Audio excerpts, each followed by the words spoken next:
Prophet Marcello Krantz back in effect. This is day one of a 7-day fast. That was provoked by the psychic network, the telepath network, the mind readers. That's what we're going to be calling them, the mind readers, because I think that people get it mixed up when you say telepath. Some people don't know what a telepath is. It's a person that communicates with the mind, right? Okay. Psychics, kind of a person in the know of what situations are. Basically tomato to me. So they provoked another war, calling me a prostitute of the Illuminati. I'm like, okay, first of all, buddy, I ain't never give you no money. I ain't never let's talk about what a prostitute is, because you talk to a black man. First of all, I ain't never sold my body and brought you $1, a penny, a IOU. Okay?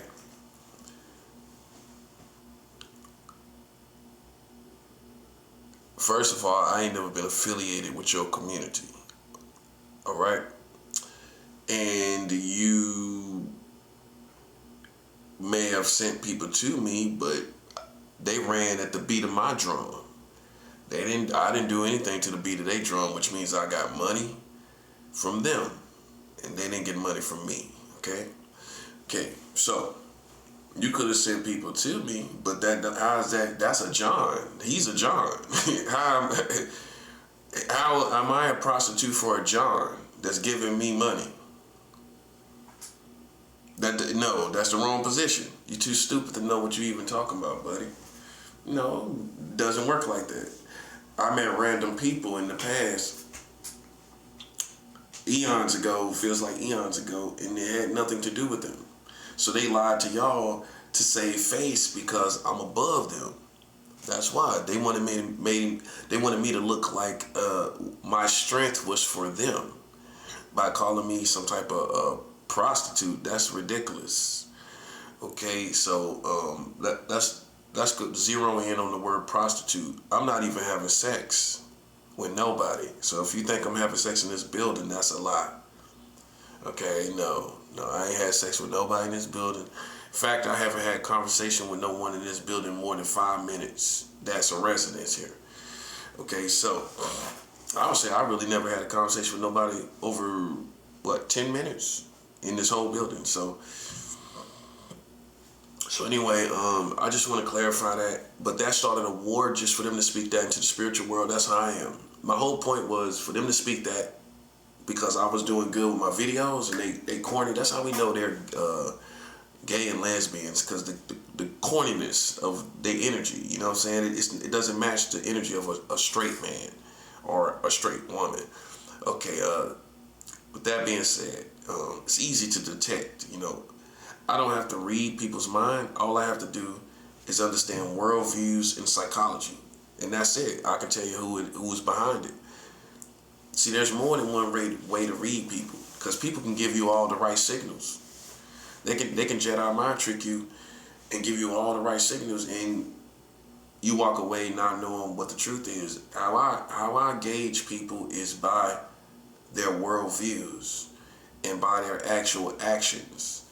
And that's going to show me what culture them actions come from. It's going to show me where them worldviews come from. Okay, so because most people, most ethnicities have their own worldviews and their own type of actions and their do's and their don'ts, right? So you can know who would do this and who would do that and who wouldn't and who would. So that's how I figure things out, And that goes down to even groups of people. You can figure it out based on worldviews and their actions. You could tell who would do this and who wouldn't. So, that go to Christians too. God's people ain't gonna be in your business. God's people ain't gonna be trying to discern you for 1,000,000 years. God's people ain't gonna be trying to figure out who a prophet is for 5 years. That's not God's people. I don't care what they tell. No, a Christian would eventually feel like it's in the hands of God. You know what I'm saying? I don't see nothing wrong with this person. It's in the hands of God. They ain't gonna keep on trying to discern. That's not a Christian spirit. So let's get that understood, because it don't serve a purpose for you to know who I am for some overall bigger purpose. It doesn't serve a purpose. I'm not getting money off these Americans. I don't have a following that's supporting me. I don't have no following that's supporting me. So what would you be figuring out by figuring me out? Much or nothing. Much or nothing, buddy. And so that's how I know God's spirit ain't in that.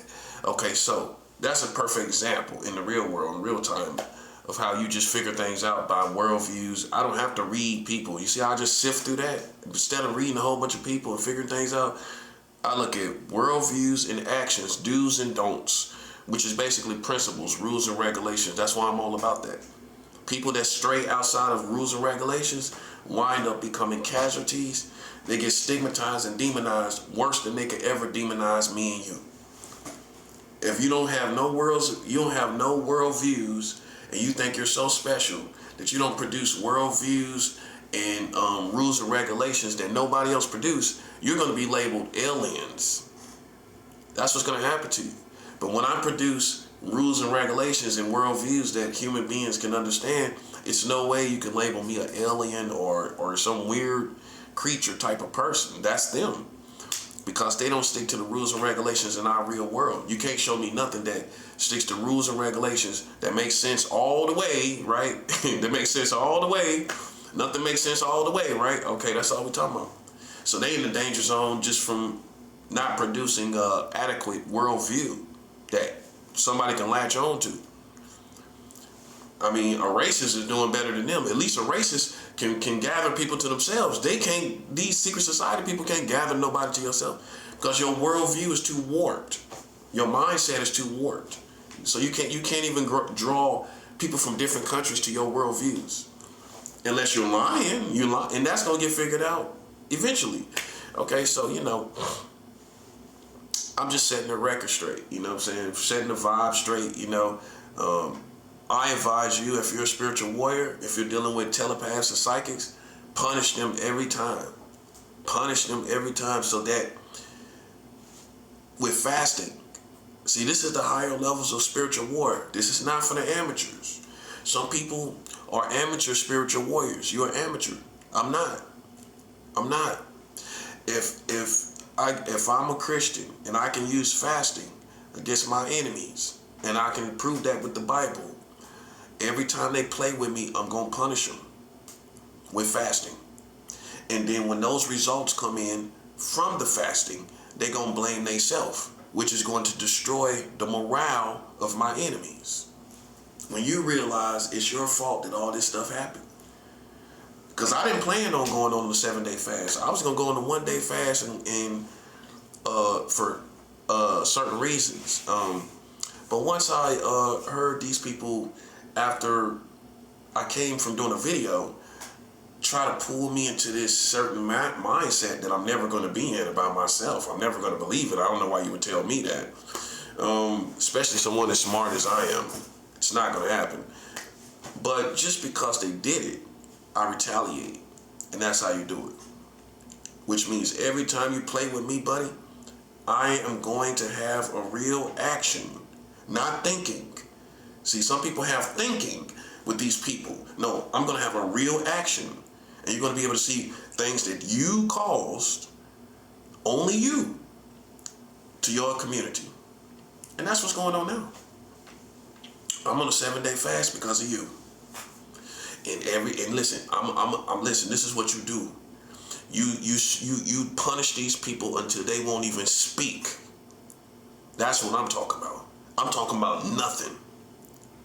You understand what nothing means? No words, no movement. And if you do, I'm going to punish you every time.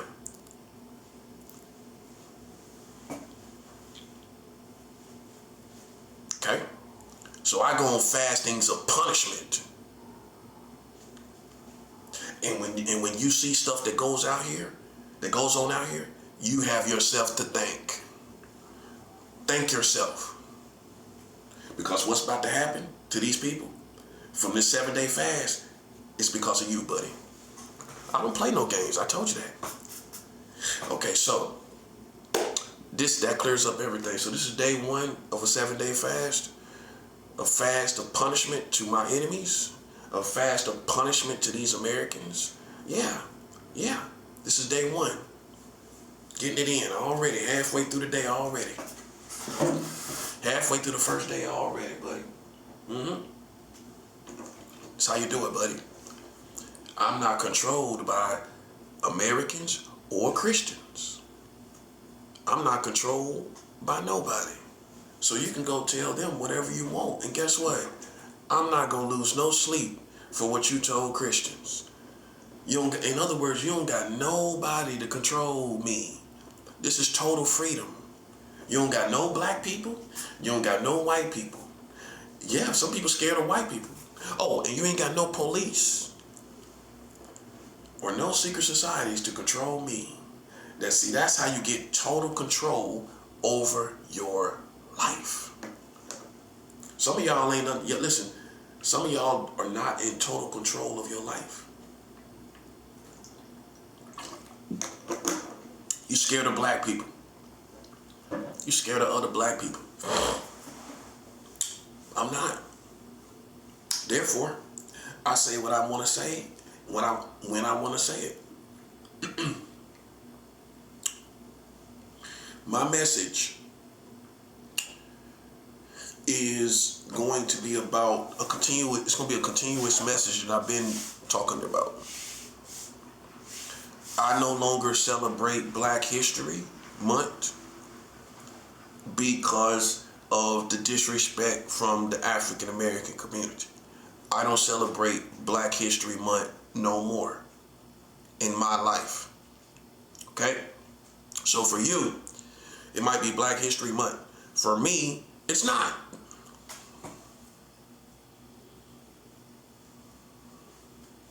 No, listen, buddy. This comes back to see, people want you to remain a deer, docile, like a little deer. And they doing all kind of stuff to you. So why I'm gonna fake it when I know it's black people that's been behind this the whole time, and then I'm gonna talk about Black History Month?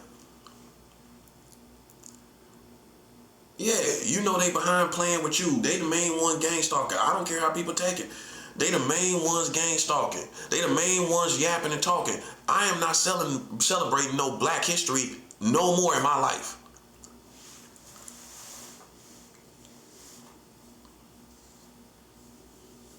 That's how you do it.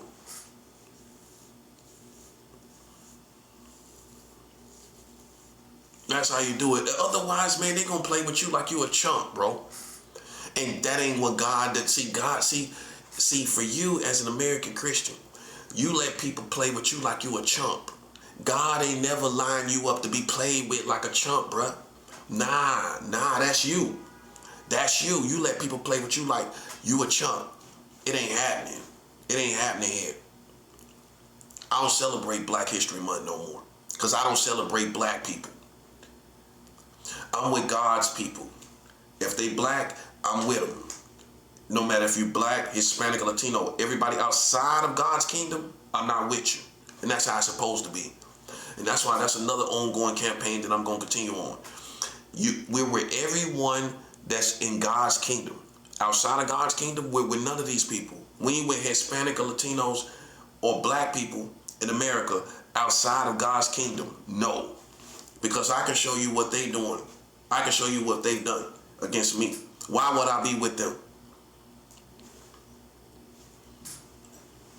I don't play games. I live in the real world, buddy. You found a Christian that lives in the real world.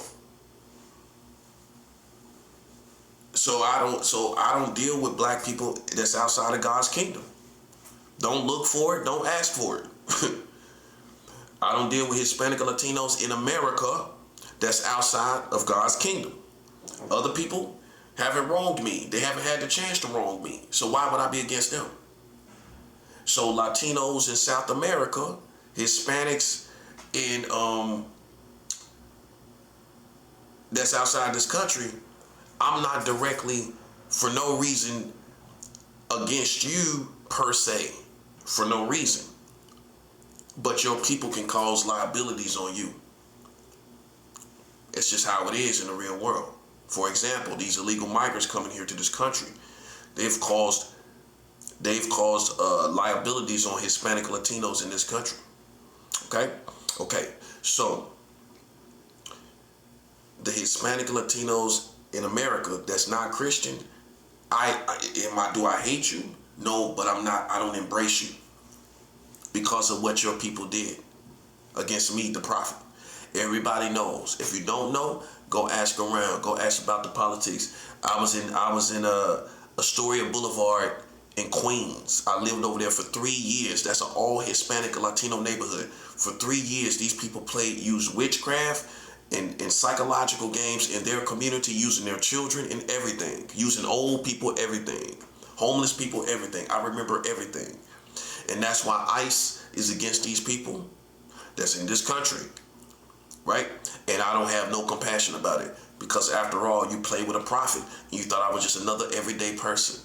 You played with the wrong person, and you did it for way too long. I can remember a Latino woman screaming up at my window, speaking with her child holding her hand, talking up to my window. That's how bad it was. Okay, then that's what I'm saying. And remind you, these people don't know me. They ain't held a conversation with me a day in my life. I got my respect because that's what I'm going to do. I'm going to get mine. I'm going to get my respect off these black people too. I'm going to get it. I'm going to always get it. I'm going to always get it. I got it, but I'm still going to bring war. That's just what it is. Okay, I got my respect, but I'm still bring war, buddy. And that's why ISIS all around the country, all this stuff is going on. You don't gotta believe it. Listen, if you sleep on this information, it's even better for me, actually. Because you ain't taking it seriously. I'm gonna just keep doing what I'm doing. Either way it goes. You can take it seriously, it works good for me. You don't, it works good for me too. It's a win-win situation. You don't take me seriously? Hey, it works good for me. I'm gonna continue to be under the radar and continue to get what I need done. Simple. That's how it goes. So like I said, I'm with black people, Hispanic Latinos, that's God's people. I have no problem with them.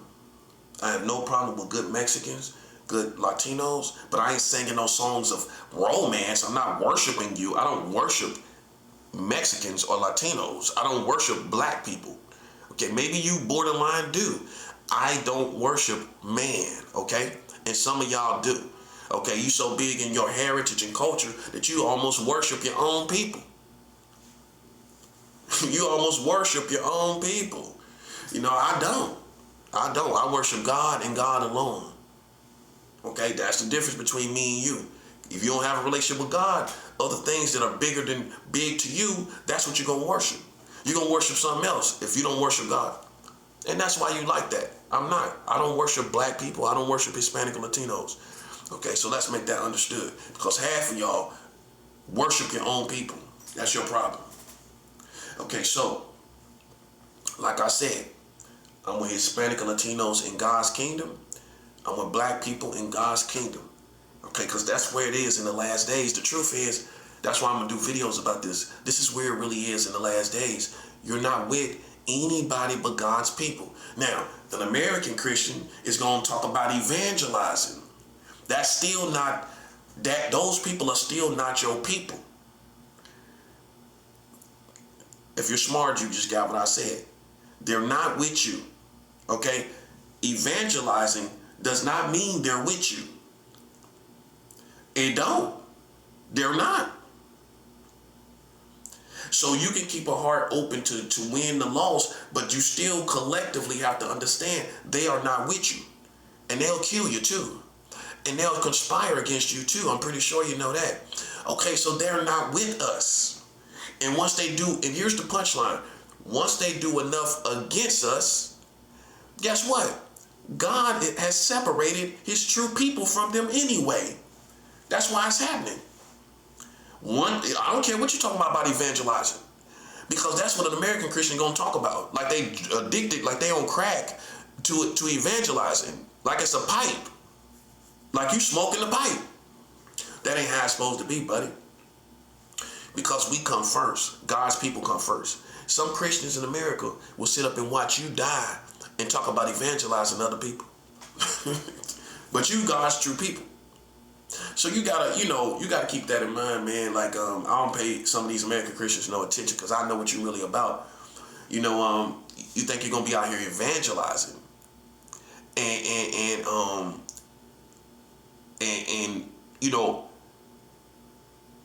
some disrespecting me. It ain't gonna work right. You're gonna notice your spiritual mojo, and I'm not saying this in witchcraft. Your spiritual movement, that's gonna be gone, buddy, when you start disrespecting God's people. Just like Samson, you're gonna see the spirit leave you. Okay, yeah. Keep playing around God's people. The spirit gonna leave you, buddy. You can't, I don't care. Listen, you got arrogant American Christians that think they can put their mouth on you because they're a Christian. I can show you in the Bible where people disrespected Moses.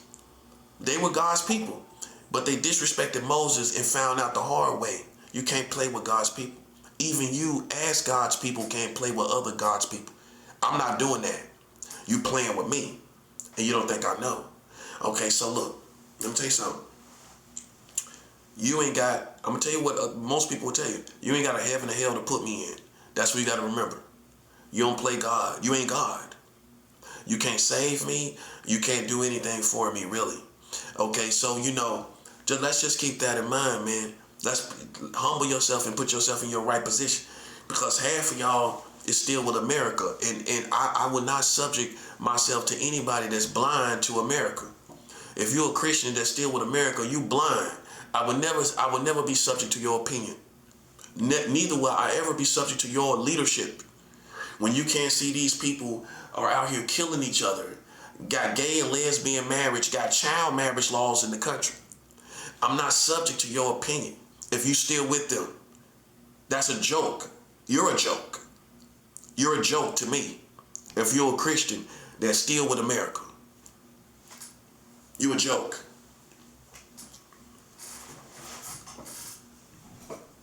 Okay? I told you to your face, you're a joke.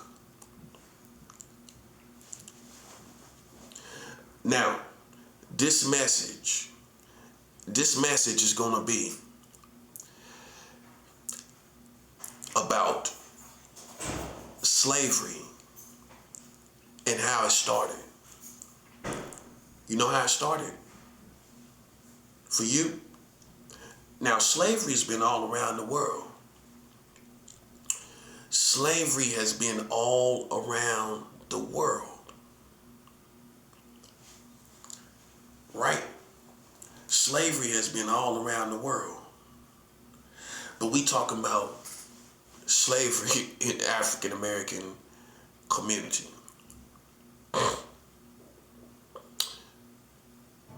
So,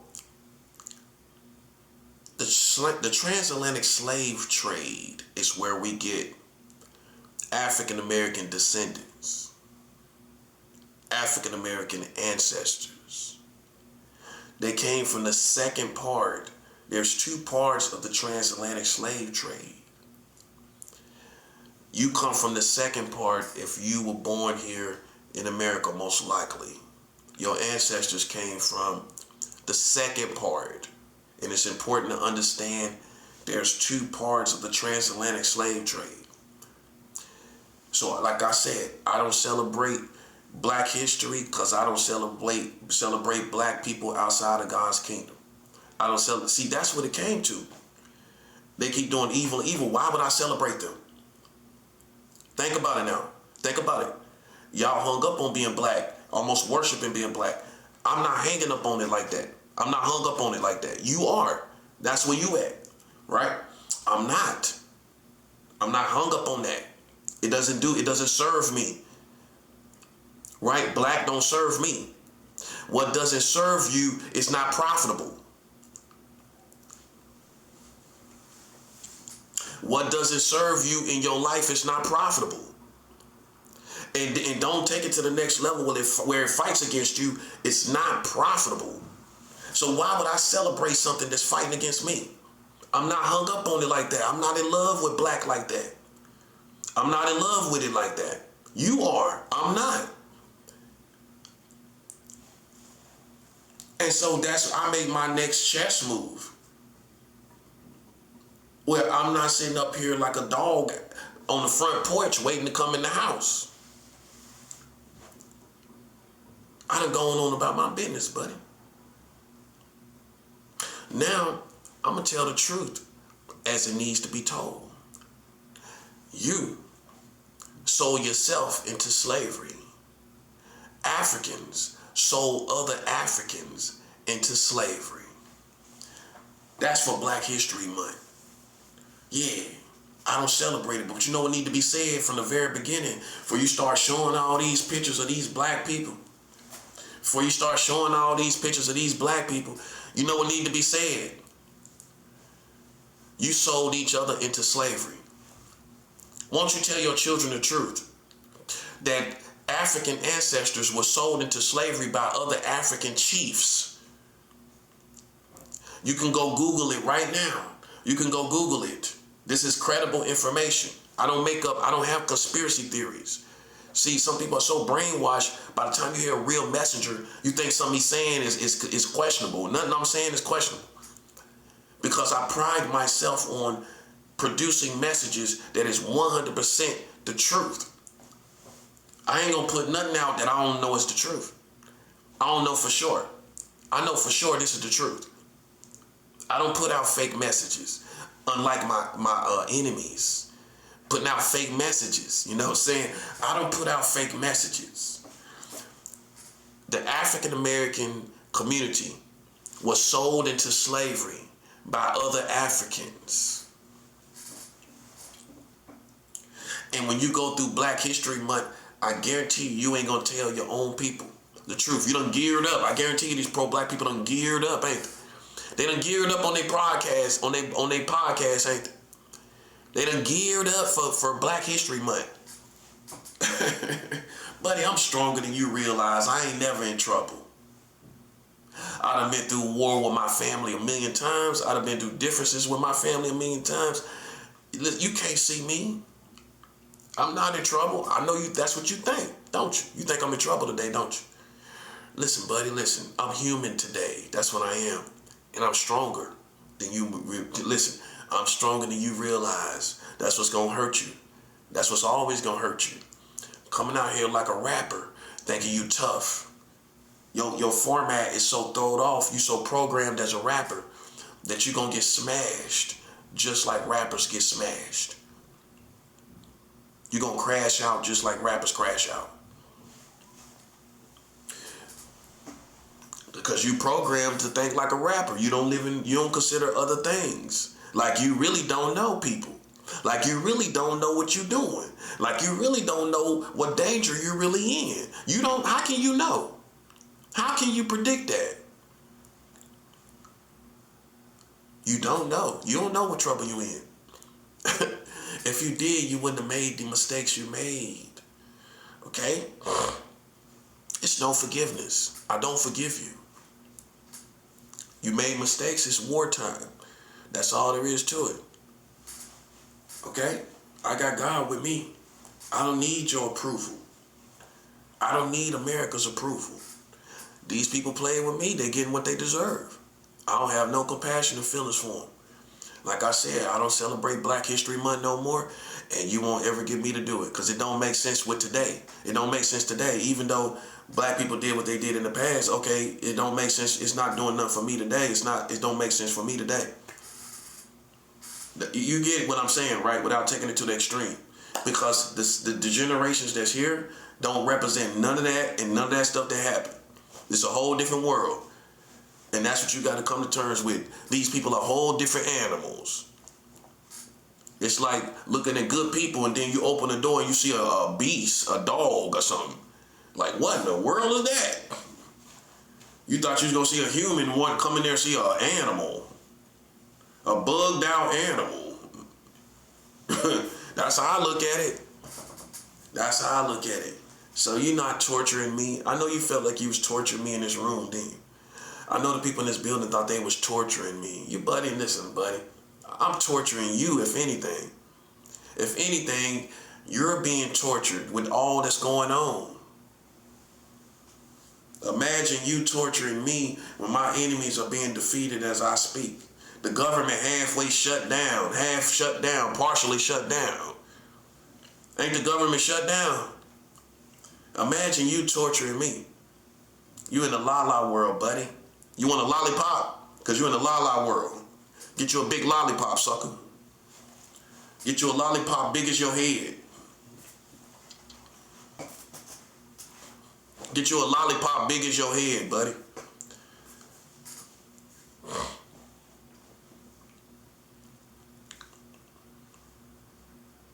Black people sold, Africans sold other Africans into slavery, and won't you tell your children the truth? Won't you tell your children that we really are here because of other Africans? We not here because of a white man. The white man took advantage of what the Africans was doing. That's not you ain't telling the story right. You acting like the white man just went over there. You act like the white man just went over there and hijacked black people and put them on boats and took them by force. That's not how it happened. At least for your ancestors, that's not how it happened. Because there's two parts of the transatlantic slave trade. The first part of the transatlantic slave trade had dealt with the Portuguese. Not even the English. The Portuguese was the first to really set off the transatlantic slave trade. They came to Africa and did seizing people with probably local Africans. They had help. Right? That was the first part, where you get all the people from the islands, the Bahamas, Jamaica, Barbados. That was they put the Africans down there the first time around with the beginning of the transatlantic slave trade. It wasn't just Jamaicans here, African Americans there, and Bahamas there. No, it was systematic by history, if that makes sense. The transatlantic slave trade started with taking the Africans to Jamaica, the Bahamas, Barbados, and all of that. That's why all them Bayesian people are down there and everything. That's where they come from. They came from the first transatlantic slave trade. By the second part of the transatlantic slave trade, they had it down to a science in Africa, where the African chiefs and leaders seen what was going on from part one of the transatlantic slave trade, and by part two, the African chiefs had a system. They had a slave trade set up, where when they won their enemies, when they beat their enemies in war, they didn't kill them, they made them slaves and got money off of them.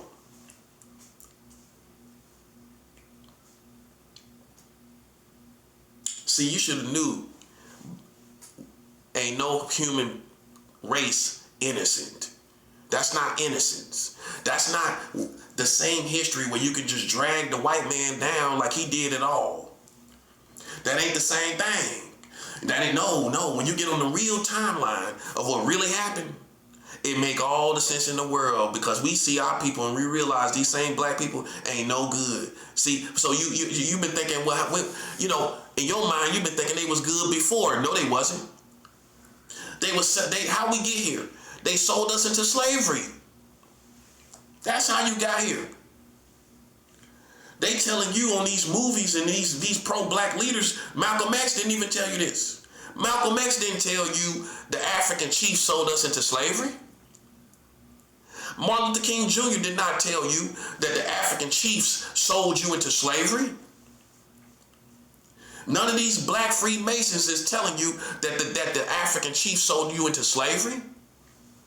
And none of these 5%ers that was followers of Clarence X, none of them told you that your ancestors, the African chief, sold you into slavery. You walking around talking about black people, they the ones got you here. You here because of Africans, and it made perfect sense when we look at the nature of Africans. It made perfect sense. It matched perfectly with what they would do. They sold us into slavery. That's how you got here. So you got two type of Negroes. Some can feel like I don't really love my own people because they sold my ancestors into slavery. I don't really love African like you do. Not like you do. Because I know the truth. While you got black pride and all of this stuff, I know the truth, which is the Africans sold us into slavery, and that's how we got here. We wouldn't even be here. I wouldn't even be here. And whose fault is it? It's Africans' fault. That's whose fault it is. For the batch of people that's over here right now, you over here because of other Africans. How you feel about that, buddy? How you feel about that gearing up for Black History Month, that you're here because of other Africans? That's how you need to hear it. That's how you and your kids need to hear it. Tell them the truth. Tell your children the truth that Africans sold our families into slavery.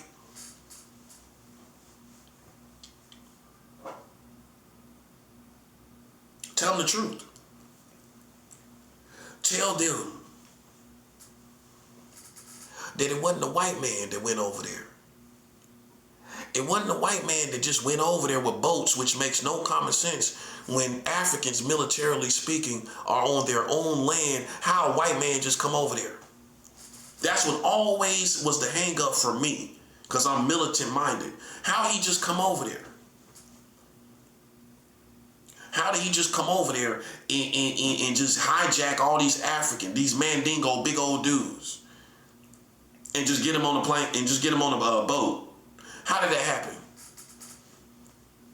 How did it just happen like that? When you can see boats on the horizon. These are boats and ships. You know you got guards everywhere, in every country, even back then. So you had guards that could see clearly that these boats is on the horizon, right? Okay, with that much time, which would be what, 3 to 4 hours. 3 to 4 hours, you can see them on the horizon. It take them 3 to 4 hours to get over to the shore. That's about right. That's about right. How in the world they just come over there and just get Africans when they're on African land, where these people know the land like the back of their hand, right? How he just come over there and get them? This is what I'm thinking. How did it happen, militarily speaking? And at first, when I first studied it, West Africa is in the middle of a desert at the north and a jungle at the south, right? So when you go to West Africa, there's a desert at the north that goes all the way back, right? And there's a jungle at the south, right? A real jungle. So I first thought, well, militarily, all he would have to do is advance straight back and that would be it. That's what my mind was thinking, because we're taught as if the Europeans came over here and went over there to Africa and just got everybody. That's how you're told. Even about Americans. You have white Americans talk about slavery and don't even mention that the African chiefs set up a slave trade to sell other Africans. Oh, that's important information. That's not important information, yes or no? That's vital information because it shows the nature of what happened. It shows the intent and the nature, now doesn't it? When you realize Africans sold your ancestors into slavery, and the only reason you here in your situation, I don't think about nothing else, while you're here, don't think about slavery all around the world. Don't even think about part 1 of the transatlantic slave trade, because that's irrelevant. You're here because of other African leaders beating your ancestors in war and putting them on a slave trade. With a strange man from a strange land, he had no compassion. That's what you need to think about. The African chiefs had no compassion. He had no compassion. He knew these people were strange to Africa. That's what you need to look at. He knew, just by looking at them, he knew these people were foreign people.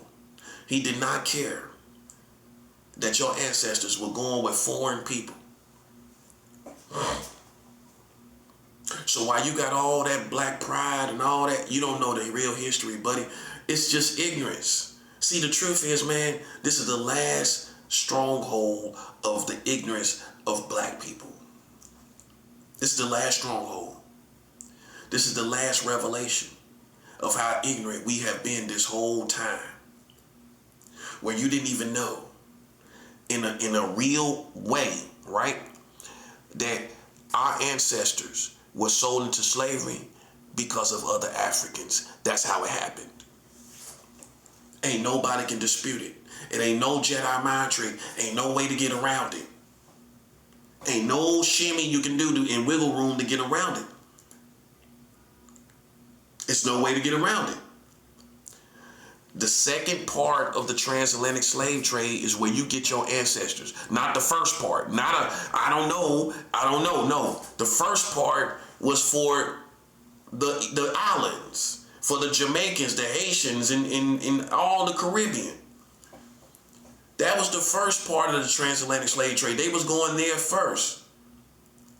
By the second part, they had it down to a science because the Africans there seen what was going on. That's common sense. So the progression of it was that the African leaders set up a slave trade for the white people to come get the slaves.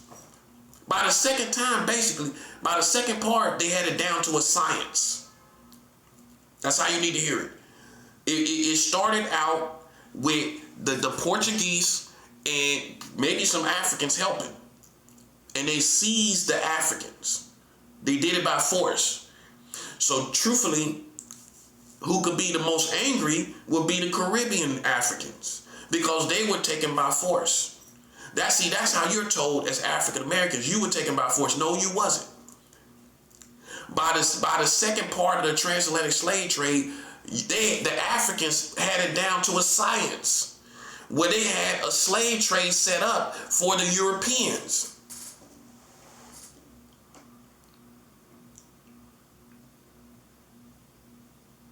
So the real island people is the ones that only should be angry about slavery.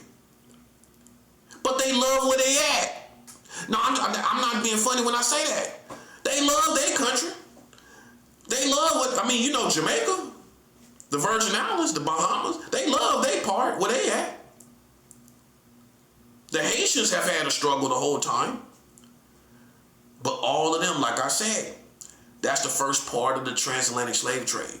By the second part, they was not even going to the islands as much. They was going to the United States. Now, I'm not saying they ain't go down there at all. I'm just leaving room for maybe they did. But for the most part, by the time the second part of the transatlantic slave trade started, they were going straight to America, back and forth, right?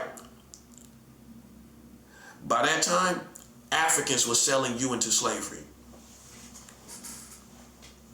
You can't find me one black leader that said it just that clearly like that. Because most black people want to create a certain narrative when they talk and they open their mouth. When you open your mouth, you're creating a narrative that the white man did all of this to you. And if you're smart and you elevate in your understanding, you will realize that humanity, all of humanity is no good. None of it. None of them.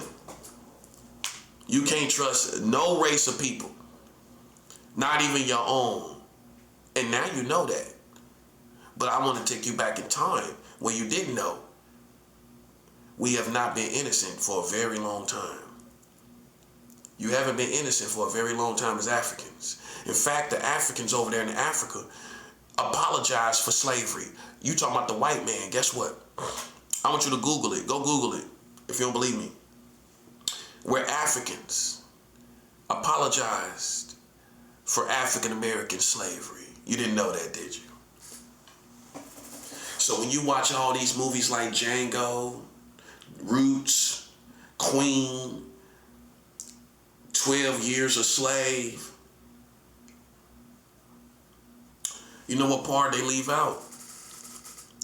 The part where the Africans sold us into slavery. That ain't the best. The best African movie is going to show the wars between Africans. This is how it's going to start out. It's going to show the wars between, self-explanatory right there, the wars between Africans against each other, which is already showing you where it's at. They already fighting each other.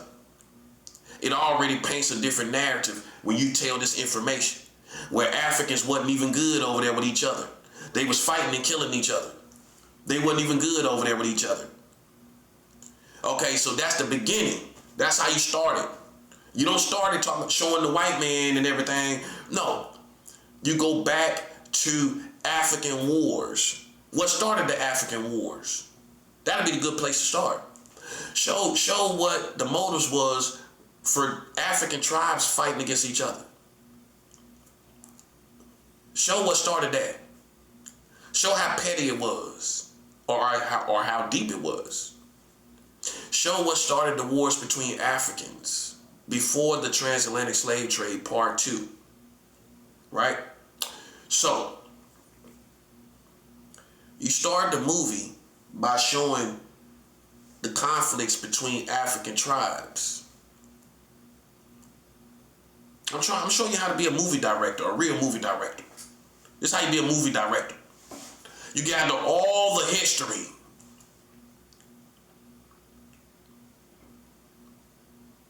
Not the part that you're trying to insinuate. Not the narrative. Only considered. You start with the wars between Africans fighting other Africans. It's already going in the right direction, where you understand ain't none of these people no good. They over there in Africa fighting each other. That's how you started. Africans fighting other Africans. Well, you start with showing a little bit, maybe about an hour into the politics between the different African tribes. I'll take about an hour of a movie going into the politics between the African tribes and what made them fight each other, in the mindset of each tribe, and the difference, which ones was right, which ones was wrong, and going into the logistics of their culture, their mindset, their worldviews, how they tick, what makes them tick, right, as a people. You go to both sides, and you break down the politics between each tribe, okay? When you do that, now you show the clash. What made them clash? See, this is how you show the whole history of slavery. See how far you got to go back. See how far you got to go back. You show the politics between the tribes. You show the politics between the African tribes. And what made them clash with each other. But you got to go into the history, even find, notable people on both sides. That's how you're going to do it, right? And which means you will probably have to take a trip to Africa to get that extra information. You couldn't just stay here in America and make a movie. To really make a real African slave movie, you got to go to Africa to get the history about all them wars, and it's going to come up, you know what I'm saying, in the history. It's going to come up. They're going to be able to point you in the right direction to the wars that ultimately led to the transatlantic slave trade, the second part, right? They're going to lead you in the direction as far as the wars, and then they can tell you the culture of the people, the mindset of the people. They're going to give you all the history on that. Then you can make a nice, juicy beginning of how all this started. Juicy beginning. From there, you show the clash between the tribes. Because this is the history. This is how it happened. You show the clash between the tribes and what happened. What was the differences? Why did it happen? Was it just an evil king or evil queen that just wanted to rule over another people and just overtake them because of their land, or because they felt like they just could do it? Or were they fully motivated by the transatlantic slave trade to just go to war with other Africans to put them in slavery? It could have been that too. That could have been at least 40 to 60% of the motivation. Although there was other issues, right? Okay, so after you show the clash, the wars, it ain't got nothing to do with the white man. He ain't in the picture yet. He ain't there yet. The movie done went into a whole hour without showing a white man. That's how you need, the history done went a whole timeline without the white man. Right? It's done made 2, 3, 4 powerful landmarks on the timeline before the white man even got there. Okay? Keep in mind, simultaneously, while the wars is going on, the transatlantic slave trade has already started in part 1. You got to put that in the movie. Part 1 done already started of the transatlantic slave trade, where they're doing a seize to each house and going village by village doing seizes. While the African leaders are at war with other tribes, beginning the second part of the transatlantic slave trade. Like I said, simultaneously, part 1 has already started. So what you would do in the beginning of the movie is show the main major tribes that will go to war to create part 2 of the transatlantic slave trade. You'll show their origin, if you will, and the origin of their clash, and you will also show how part 1 started, which will be very mysterious, because it wasn't because of the Africans selling the other Africans into slavery. Part 1 would be without that. It wouldn't be set up like that. So it would be the Portuguese, which was part of the first transatlantic slave trade, part 1. They will come in. They will come in and negotiate, obviously, with the Africans. That's what had to happen. So you have to come in and show that negotiation between the Portuguese and the Africans to get slaves. Now that's brewing and that's going on. You got people getting seized. It would be a good movie because you'll see people getting seized and pulled out of their houses and villages or whatever. After the negotiations, obviously, between the Africans and the Portuguese. Right? That'll continue on as it does. As there's another part of the story brewing between African tribes fighting against each other. They look and see part 1 of the transatlantic slave trade. They see part 1. Now their motives are different in war now. Now that we know we can take these people and put them on that trade, that part 1 of this transatlantic slave trade. That's what starts part 2, where you get your ancestors. When your ancestors come in, for most African Americans, it's part 2 of the transatlantic slave trade. See, I'm just too educated to submit to that the white man just did this to us. That's where you still at. But you can say you're more African than me. You're more down with being African and all of that. But the truth is, man, you received American history about slavery. You didn't receive African history about slavery. And that's the biggest punchline. The biggest punchline is you received American history about African history. And you should have knew that was going to happen. No, hold up. Let's slow down right there. You received African history from American history. That's why you didn't know that Africans sold other Africans into slavery. You were told this history through an American filter of racism and discrimination, where it painted a narrative that the white man did this all to you. And that filter was given through the lenses of discrimination and racism and racial issues. So it was easy for the mind to connect the white man to all of this, being that he did what he did. But for an intelligent person, my thing would be, how did he just go over there and just hijack these people? How did he just get over there and just beat all these Africans? And they can clearly see him coming on the horizon. That's my thing. It ain't like he dropped paratroopers over there. You know what I mean? It wasn't like they dropped out of planes onto Africa and did a campaign and did tours. Nah. The ships were on the horizon.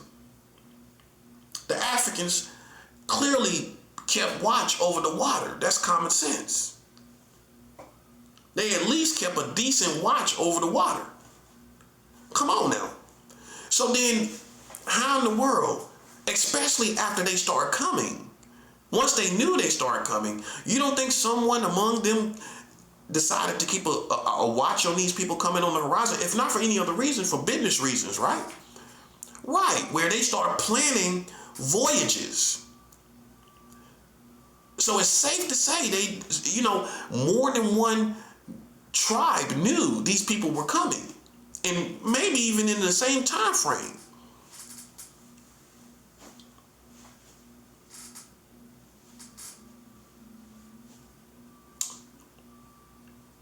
Okay? So the punchline is, you received American history about African history. And that is the biggest punchline it is when it comes to all of this. That's the last stronghold to all mistruth and deception. And unfortunately, it pulls Africans into the liabilities. You can sit here and paint the pictures. If it was me, if I was white, I would paint the picture that, hey, hold up, your ancestors sold you into slavery, buddy. I would have been said that as a white man. Hold up, first of all, y'all ancestors sold y'all into slavery. Other Africans sold y'all into slavery. So how am I racist? How you gonna hold us totally responsible for slavery? And your own Africans is the ones who sold you into it. You literally sold each other out. You talking about sellouts, but you sold each other out to the Europeans. And you can sit up here and blame me all day long, but your own African people put you over here into our hands. Your own people did it to you, buddy. See, a good racist will come and break your heart and tell you the truth. You know what? Your own people is the one who did it to you. Oh, well, hold up.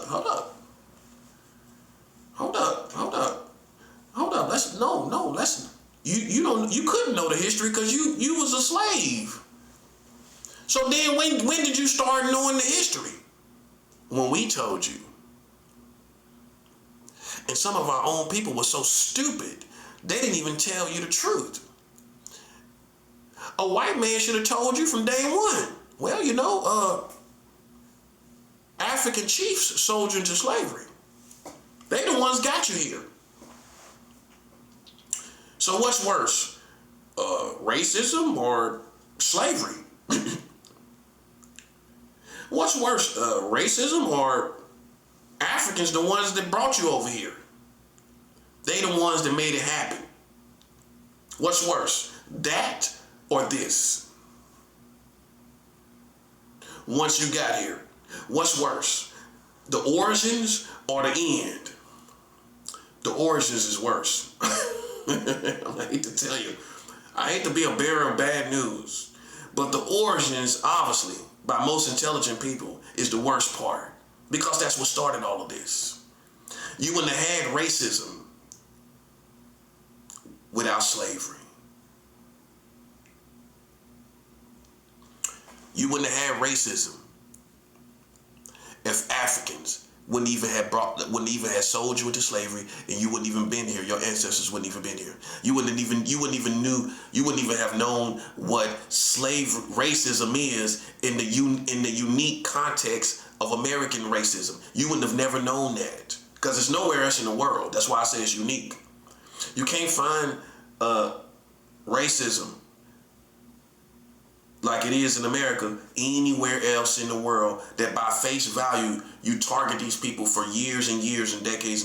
You can't find it nowhere else in the world.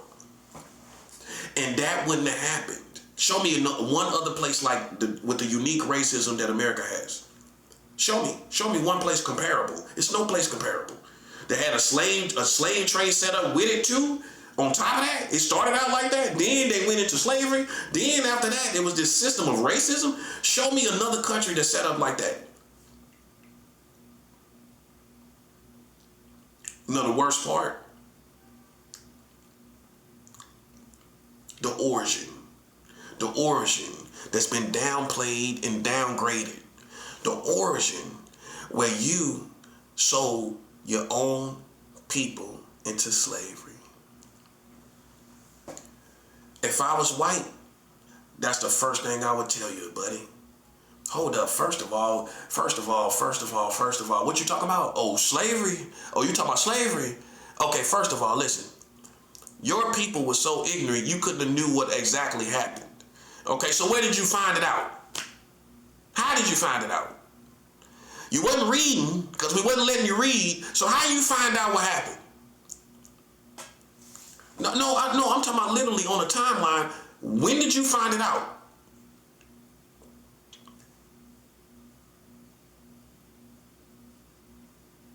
When did you find it out? So if you could call it, when did y'all find out about slavery and what it was and what it consisted of? The mechanics, because you really didn't know what it was. Your ancestors didn't know really what it was, right? So then when did you find it out? And could call it what it is. You learned it from the white Americans. That's how you learned it. You learned the words and what it was. You didn't know what it was. You didn't even know what you was doing. You didn't know what you was in. That's how bad it was. They was over here and didn't even know what it was.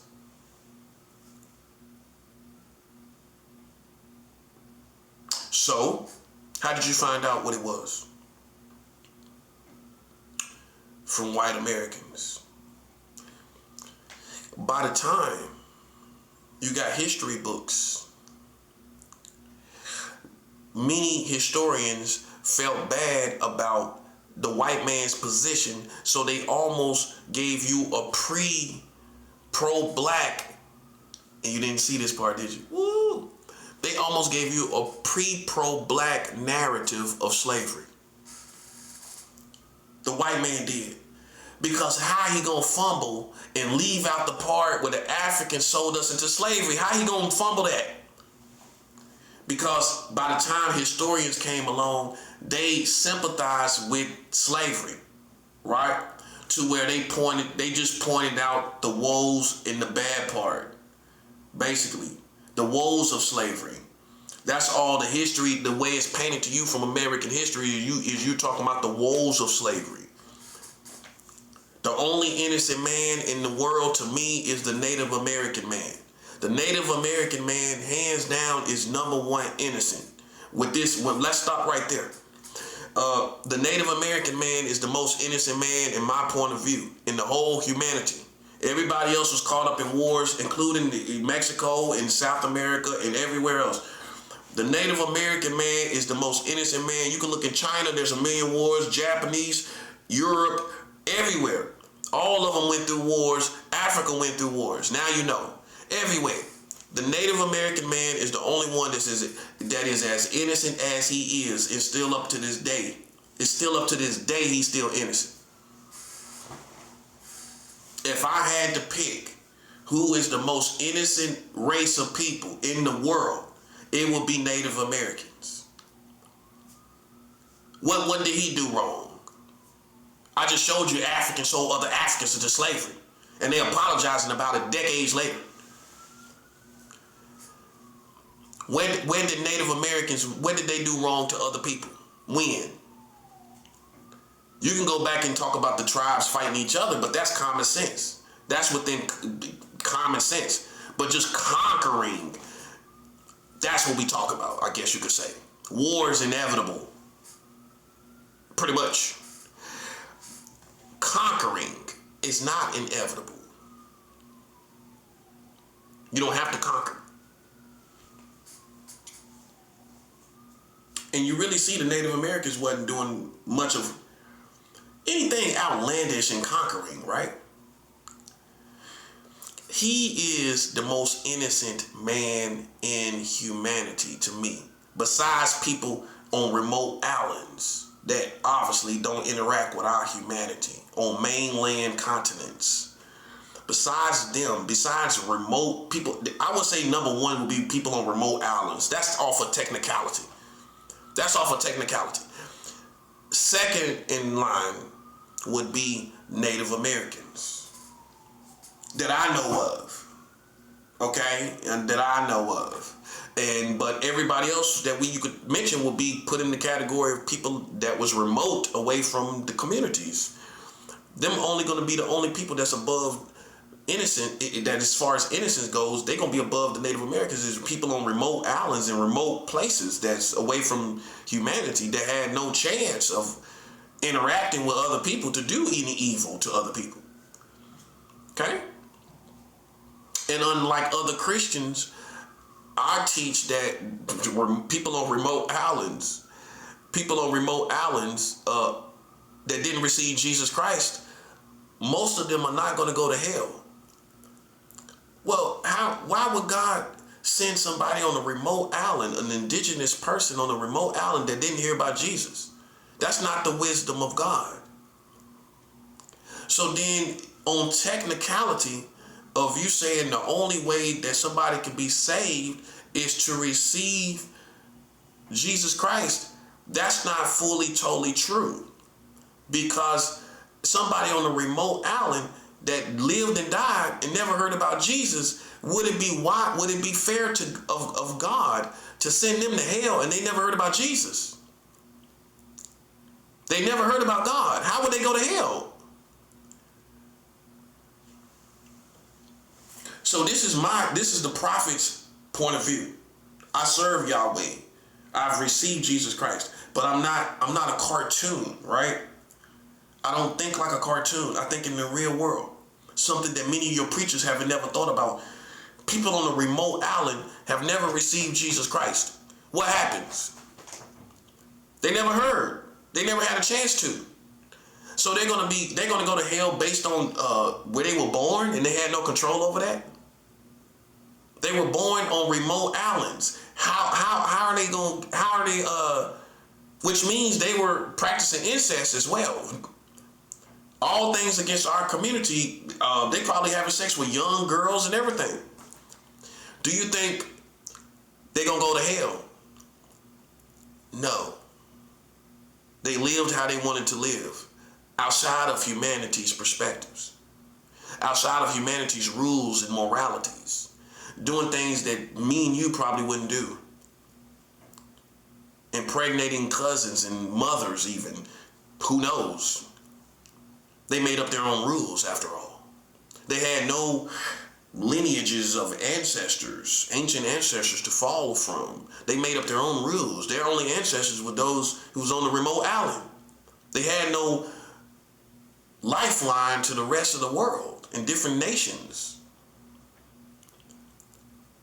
So do you think they will go to hell if they haven't heard about Jesus Christ? That's foolishness. Not God is foolishness, not Jesus Christ, not the Bible. It's foolishness to think that people on a remote island that had never had a chance to hear, you're going to be that technical in your Christianity where you think because they didn't hear, they went to hell. But you're not smart enough to know the love of God. Indeed, God ain't gonna send people from a remote island to hell and they never had a chance to hear the truth. What God would judge them on, I believe, is their conscience. Because your conscience is a moral compass to what is right and wrong. And God only knows when you have violated your own conscience. Right? In that context, God knows when you violated your own conscience, not even the next man next to you. And there, you still have to say, if that person didn't even have a concept of God,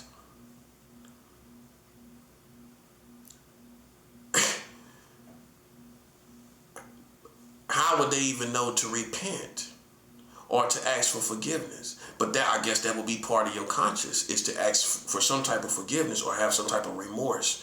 And I guess you would be judged off of your remorse, right? Because even people on the remote island are not perfect, right? They weren't perfect. Nobody's perfect. Native Americans are not perfect. So there's tragedy in their history. There's all kind of crazy stuff that happened in humanity, right? But were they remorseful? Were they able to ask for forgiveness from God, not man? So some people never came into the real world concerning God, where you realize people on a remote island are still going to be in heaven. Many people that never heard about the Messiah, Jesus Christ, are still going to be in heaven. But see, that's the wisdom of God. That don't mean you don't get to hear and you have heard and you didn't choose to serve God. That you're not the same people. And in God's wisdom, that will be considered. Or it'd be considered. You won't be able to say, well, the remote island people didn't hear it, so why I got to hear it? I could just choose to do what I want to do. Nah, you had a chance. They didn't. And that's how wise God is. So in heaven we're gonna see remote people from remote islands praising God with all kind of different,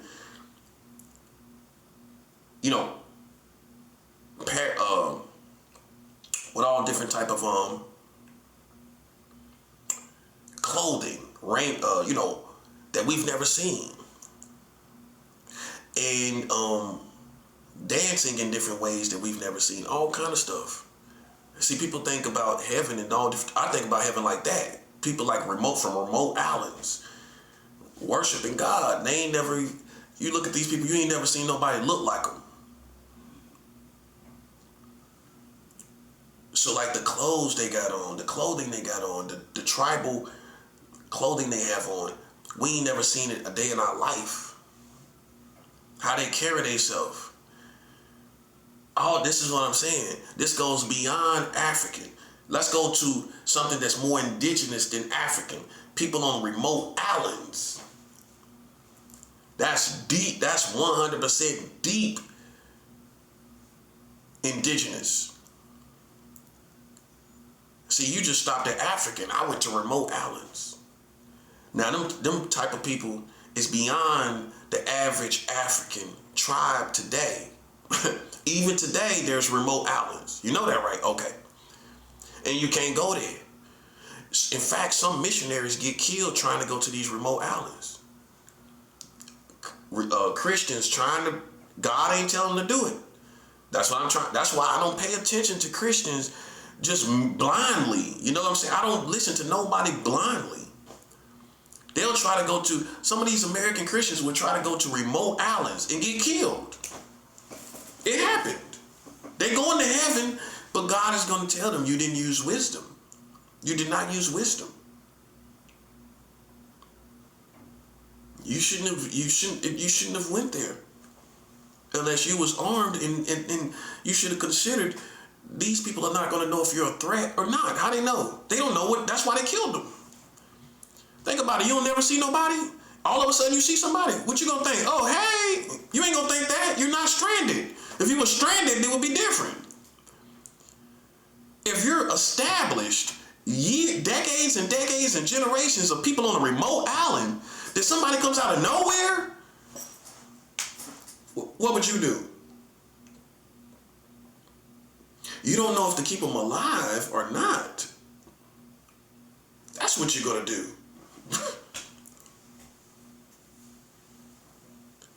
So you got to understand, man, there's something beyond Africans as far as indigenous, and what's beyond African is remote island people. That's indigenous, especially today. Most Africans act just like, especially in Americans, they act just like white racist Americans. So why would I consider you indigenous? You don't have no mindset of an indigenous person. And when compared to somebody on a remote island, you look just like a white man. If remote island people were looking at you, they would say, there's no difference between this type of racist man and this one, because he's killing his own people. He's just like them. He's worse even, being that it's his own people. It wasn't the white man's people, it was his people. That make it worse for you because it's your people, not his people. Not his people, it's your people. That make it worse. So just when you thought Africans were the most indigenous people, they're not. The most indigenous people are people in remote islands. That's indigenous. Oh yeah. Yeah. And they ain't entertained by none of this stuff from other cultures and other people like we are. They only know their own people. That's what really makes them more indigenous than anybody else. They not intermingle with nobody else. They not intermingle with these white people and these pro-black people that grow up watching white movies and then talk about they pro-black. You was here in America. You watched all these white boys on TV and you enjoyed it. As a kid, you enjoyed Ghostbusters, Gremlins, Rocky, all this stuff. Then you grow up and you put on dashikis talking about you pro-black. But you grew up, you keep it 100. You grew up loving white culture. Yes, you did. You like white entertainers, white comedians. Listen, I'm not racist. I'm just showing you contradict yourself. You act like you just dropped out of African. Not out of Africa, out of African. You just dropped out of African. You just dropped out of African, didn't you? But you grew up on all this white stuff and you act like you hate white people so much. I can show you how you grew up on white stuff. You laughed as a kid. You loved white music. You loved even white music. You loved it. You even love white music. Every black person got a white song they love from white people. You love white movies, white actors, actresses, and everything. And when you got a little older, guess what the first naked body you saw in pornography? It was a white woman, wasn't it?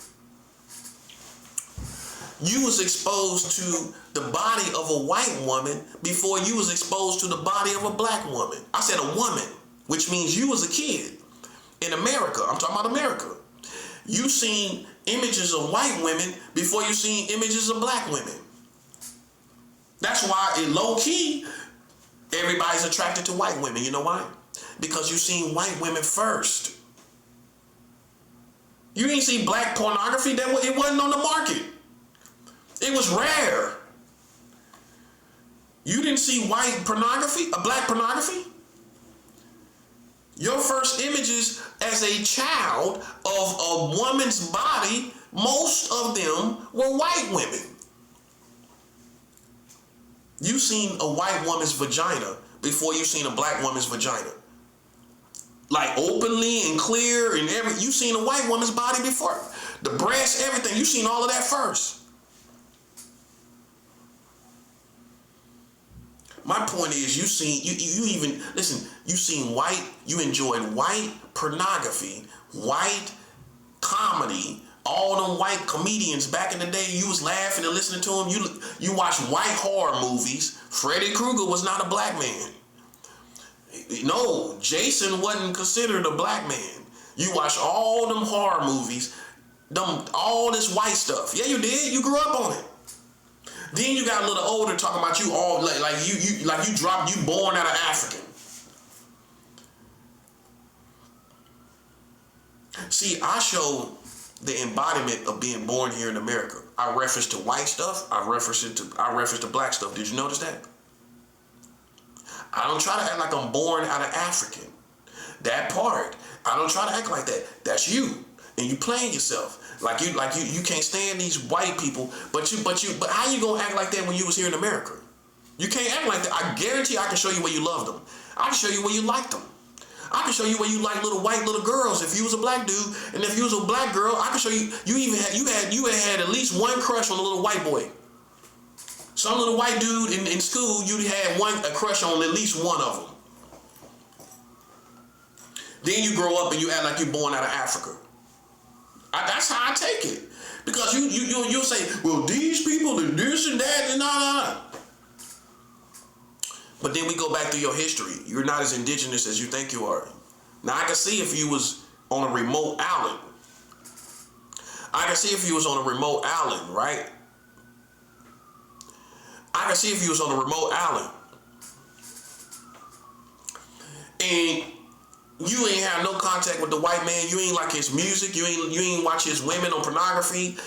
And you didn't do it. You didn't interact with him at all. Then I can hear you say, okay, I hate these people, this and third. You enjoy white people too much. Well, you know what I'm saying? You have to keep that in perspective. And then you get older talking about they not the original man. They not the this and that and the third. I don't care who the original man is. I really don't care. I don't care what the original man is. I'm looking at all this stuff going on. That's what I'm looking at. Who cares who the original man is? I don't care.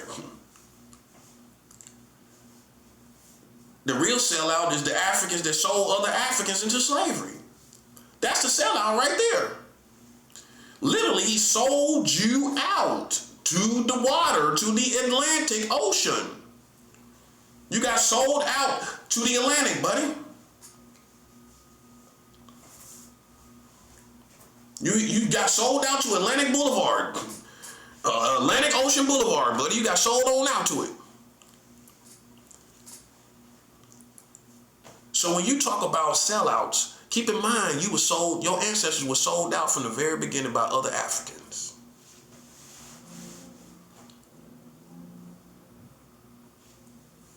If I was the white man, I would have been set your little soul on fire, buddy, with the truth. You know what the truth is? Your own people did this to you. Just like they doing it to me. Oh, you don't think I know black people behind this? Just like they was behind my ancestors coming to slavery. Now look at the double whammy. My ancestors got mistreated by Africans. I get mistreated by Africans. You think I'm looking at Americans, white Americans as the only problem? No. The same thing happened here, happened from the very beginning. Hey, well, as soon as you try to flex on me, I'm going to say, well, you know how you got here? Other Africans did the same thing you trying to do to me. Boom. They beat you in war and sold your ancestors out to slavery, buddy. Boom. That's 7 out. That's what happened to you. That's what happened to your people. You know what happened to them? They got sold out from other Africans. Just how you tried to treat me, they successfully treated your ancestors the same way. Successfully. That's the key part, successfully. You're not successful with me, buddy. You're not successful at all. But other Africans were successful with selling out your ancestors to the Europeans. That's how you got here. And you can sit here and paint these American narratives and go with them. Listen. The prophet is the only one telling you the truth like it really is. Yeah, yeah. Won't you tell your children the truth? Won't you tell your children that Africans were responsible for slavery? At least the slavery that applies to your ancestors. They were responsible. Won't you tell your children the truth? Won't you tell your children, you ain't gonna tell them the truth. You're gonna tell them that the white man did this to you. The truth is, in 2026, the real Africans here know the real truth. You know what the real truth is? After all this time, you know what the real history is that you won't see in these social study books when we was kids. You know what the real history is? Africans sold our ancestors into slavery. And you might say, well, what would that do by telling them that? It would show your children that you don't trust nobody, not even these Africans. Because after all, we got here because of them. When you get them friends out there, what you call homies and whatever else, just keep in mind, them the same people that got us here. We will be in Africa, away from all this foolishness that's going on now. We wouldn't be. See, Africans just looking on and seeing what's going on. They glad they ain't here now. They glad. At one time they wanted to be here. Now they looking at it like, I'm glad we ain't over there now. I thought about going over there, but man, I'm glad I ain't over there now. Talking just like that. I wanted to go there, but I'm glad I'm not there now. I'd rather be here. See, the American experience didn't work for all black people, and some of them died and never experienced the America they try to project to you. The America they try to project to you, we didn't all experience that. And we're not all going to experience that. And that's just history. Not the way it is, it's history. So whether you be the ones that experience this good history with America or this good experience with America, you have to keep in mind, reality is all of us are never going to experience this experience. No matter how hard we work, no matter what we do. See, how you're told in America is we all can experience this great America if we all work hard.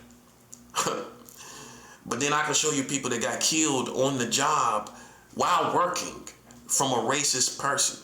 The closest one would be about 2 years ago, where 2 black people got killed working at a Dollar Tree store, right? You can go look it up, the Dollar Tree store.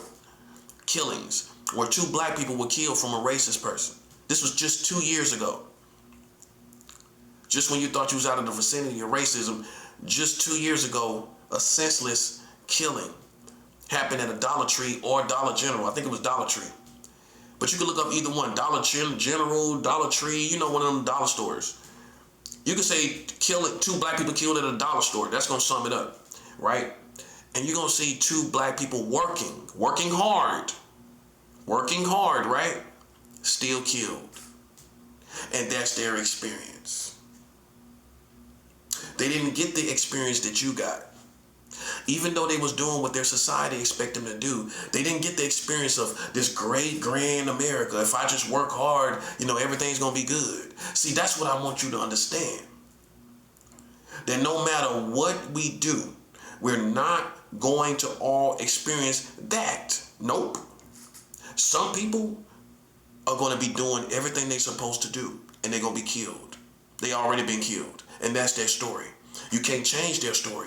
Their story is, many black people's story was, they did everything they were supposed to do, and they still got killed in America. And guess what? Just in case you think that's a dated story or narrative, it's happening all the time. It's happening, and you know that, don't you? Okay, so then you can't give us this 100% narrative. Like, if you just work hard and you just do the right thing, you can't guarantee nothing here in this country. You can't guarantee no black person anything. Nothing, not even money. They might get discriminated on the job and lose the job. You cannot promise nobody anything that's black. You can't. You're arrogant if you do. And unwise, quite frankly. You can't promise any black man or woman or even child. You can't promise them nothing. Think about that. Because it can all be taken away in an instance. You can't even promise black people their children will grow up and have a nice family. Because they're getting killed by other black people. That's 7 out. They're getting killed by other black people. So you can't even tell black women. And you just raise your children in America. You'll get there eventually. You'll get where you need to go. How many mothers were told that basically by social media, their own family, their counterparts, their friends and loved ones? That you can raise these children right here in this neighborhood. They'll be all right. God gonna take care of you. God got it. What happened? What happened to them? What happened to their children? It's not God's fault. It's men using their free will to do whatever they want to do. That's who fault it is. That's who fault it is.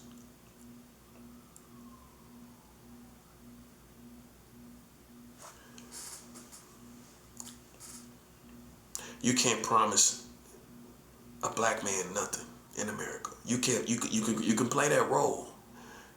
You can be cliche. But you're not being truthful. And if you really are black, ain't it time to be truthful? To say, I can't promise you what'll happen. I can't promise you that. I can't promise you that your child won't get smoked out here. I can't promise you that you won't get smoked. The truth is, I can't promise you nothing. I can't promise you that you won't face discrimination on the job in 2026. I can't promise you that, especially as a Hispanic or Latino. I can't promise you now that your people won't suffer all kinds of discrimination in America. You see what I'm talking about? Now a whole can of worms being open. I can't promise Hispanic. You can't promise Hispanic or Latinos either that they're gonna have. If they work hard, that ICE won't do nothing. That their children might not get smoked out here. You see where this is going? I hope you do. Because it's real people dead right now while you think life is a game. Right? See, that's why I survive, because I don't look at life as like it's no game. See, that's the comfortable turkeys in our country. And I do mean turkeys. They on a nest, sitting up, gobble, gobble. I'm just going to give me some bird seeds and gobble, gobble. I sit on the nest, gobble, gobble.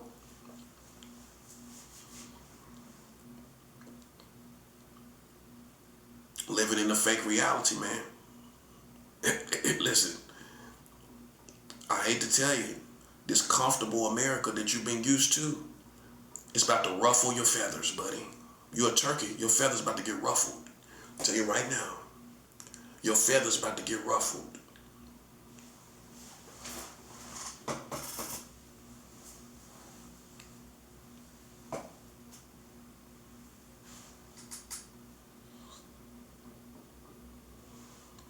Okay? Your feathers about to get ruffled, right? Okay, listen, man. Listen. People thought they could make a video game out of the real world. They thought they could, right? They thought they could make a video game out of the real world. You know what's finna take all of that away? Real wars that most Americans are not ready for. They're not built for it, and they're not prepared for it. Complete chaos. Overtaking, like, the good parts of town. Let's just put it like this. The good parts of town is about to be in trouble. The good parts of town. The good parts of town are about to be in trouble.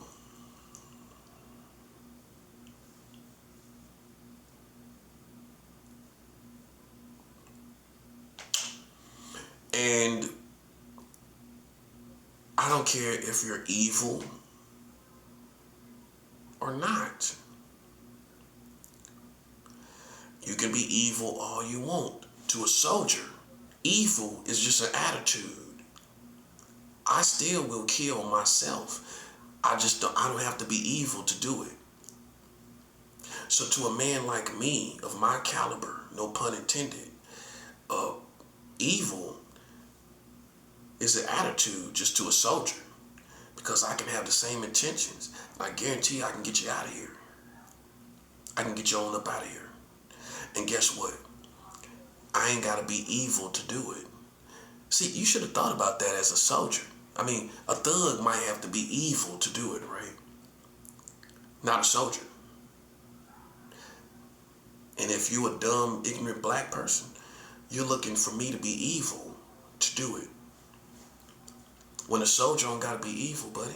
He comes to terms with killing people in the logical way because, after all, he only goes to war, he only kills based on war, which the mind is able to come to terms with it, which means he doesn't lose his mind, he doesn't become crazy, mentally ill or evil. You don't see the appearance of evil, right? But he still is better at killing than you. He's better at killing than you are. That's the truth.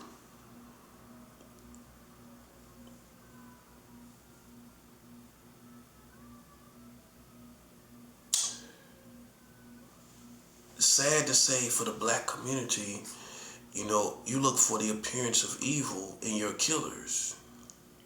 And some people are just soldiers. And guess what? A soldier doesn't have to be evil to kill you. See the difference? See how you programmed? You programmed on thug life, ain't you? Okay, that's what you're looking for. But then some people just look at it like it's just a matter of my survival. You know what I mean? Am I an evil person? No. I don't have an evil attitude. But I do have the heart and psychology to kill whoever needs to be killed. And actually, that's going to be a little more precise than, well, I'm evil, because that's an attitude that has to get stirred up to do evil. Evil people have to be stirred up usually to really do anything. Me, I don't have to be stirred. No stirred applied. I don't have to be stirred up. I just go to war. I see what's done. Just like someone called me one of these little telepaths or psychics called me a prostitute. Okay, well, now I'm going to war. See, it wasn't an attitude. I didn't get a bad attitude about it. I didn't. And you can say I wasn't evil, was I? Well, not in that equation. I just responded. You see what I'm saying? But I get results, and we all know that, don't we? So I get results, but I respond to what people do. But I'm not an evil person. See, an amateur in the wars that we fight will think that I'm only fearful of evil people. Evil, it's just, it's an attitude and a behavior. All I gotta do is be ready for you, that's all.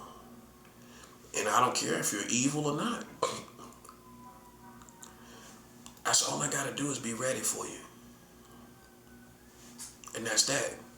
Wow, you think evil is so grand and great. I mean, bottom line is, all I gotta do is be ready. That's all. And I'm always ready. And that's the difference. I got weapons on me right now. Right on my person. Right? I'm always ready. You ain't gonna never see me be like Kirk. What's his name? Charlie Kirk. You'll never see me in any situation similar to that, because I believe in carrying arms. I believe in carrying arms and taking care of my business if I got to, right? Listen, you could doubt me. Guess what? A soldier don't mind that, because guess what? You're gonna be deceived, and that's even better for a soldier. A thug wants to be super acknowledged. You know what I mean? I don't have to be. You could think whatever you want to think. with me in my situation. You could think whatever, and I'm gonna be doing exactly what I'm doing right now. This is how I got you. This is how I beat you. You apply thug life to a soldier. You know, some people say I could be a complete nerd. I could be a complete Poindexter. But if I know how to kill, you're done. See, I don't go by that. I don't go by thug life appearance. I go by psychology, right? If I have the heart to kill, you're in trouble. And I can show you people from the military that look like Poindexters, like skinny little punks that can shoot a mosquito off a cow's butt, right? Shoot you right between the eyes. And your last thought is, I thought he wasn't thug life. Well, he wasn't. He was a soldier. Soldiers are more consistent than thugs. Soldiers been through every era. You forgot about soldiers while you was thinking about thugs. That's how they got the black man. His mind is all screwed up. He only think about things as thugs and people in terms of thugs. You got assassins. You got all kind of stuff out here. Spies and everything. All that stuff going on and active right now. You got spies all around the world doing spy work right now, all across the world. Spying for different countries. And they don't always catch them all, you know? No, they don't catch spies all around the world. It's a world of assassins that you're not aware of. I'm aware of it. You're not, right? You're thinking things in terms of thug life. That's what black people mess up. And you're going to be so surprised. There's more than thug life out there, buddy. And guess what? They're more armed and they're more skilled as marksmen. Okay? See, listen, you gotta speak for yourself. I'm a prophet on my own, buddy. You can't make me and you parallel to each other. Because after all, a lot of assassins are going to be on my side, not yours. See the difference already? A real assassin, not these clowns that's playing psychological goo-goo gaga games. No, they already know you playing those games, so they ain't gonna believe the psychology part. They ain't gonna believe the psychology part because they already know you're doing stuff on purpose. So why would I believe how this man thinks is what you're saying when I've caught whim of the fact that you do stuff on purpose psychologically? That's out the window. I ain't gonna believe nothing you saying because I know that you had the intent to do this to this person. You had the intent for this person to think that way. So if you finally feel like you made them think that way, it's only you. And that's the mystery. It ain't him, right? It's you. Okay, so that's basically what it is. That's how I level up. I level up all the time. You don't see it, do you? Well, we don't care about the psychological part. That might shock you. In other words, we don't care what thoughts come across our mind. Does that shock you? We don't care. So once we don't care, you lose all your power. We don't care. Go tell whoever you want. And I'll be sitting right here, armed, waiting for somebody to challenge me based on what you said is in my mind. Go ahead. Go tell whatever you thought happened. And you'll see I'm still in the same position. I'm going to war.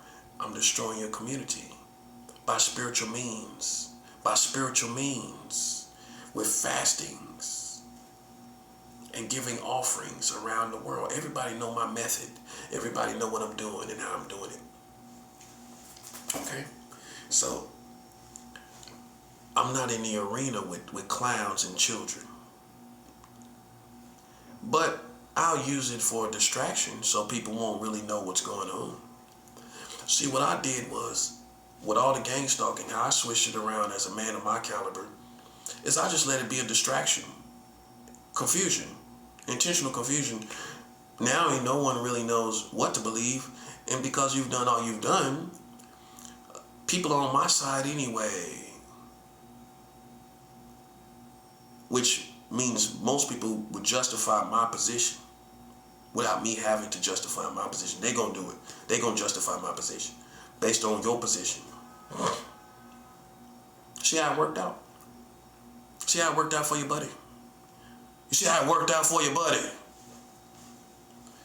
You see how it worked out for you, buddy?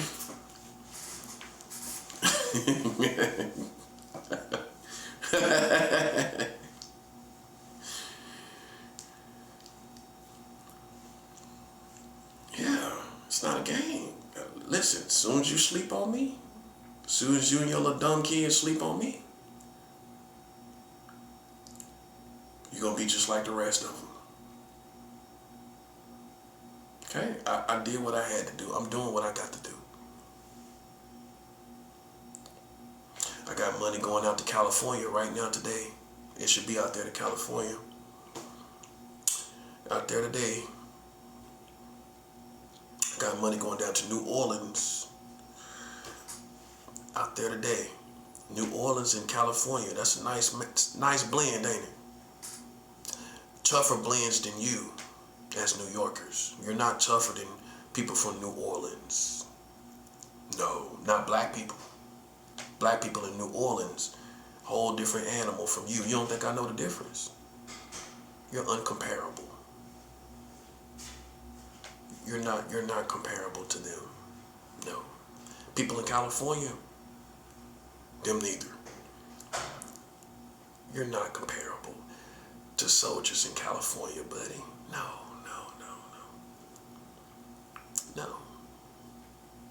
That's what I'm working with.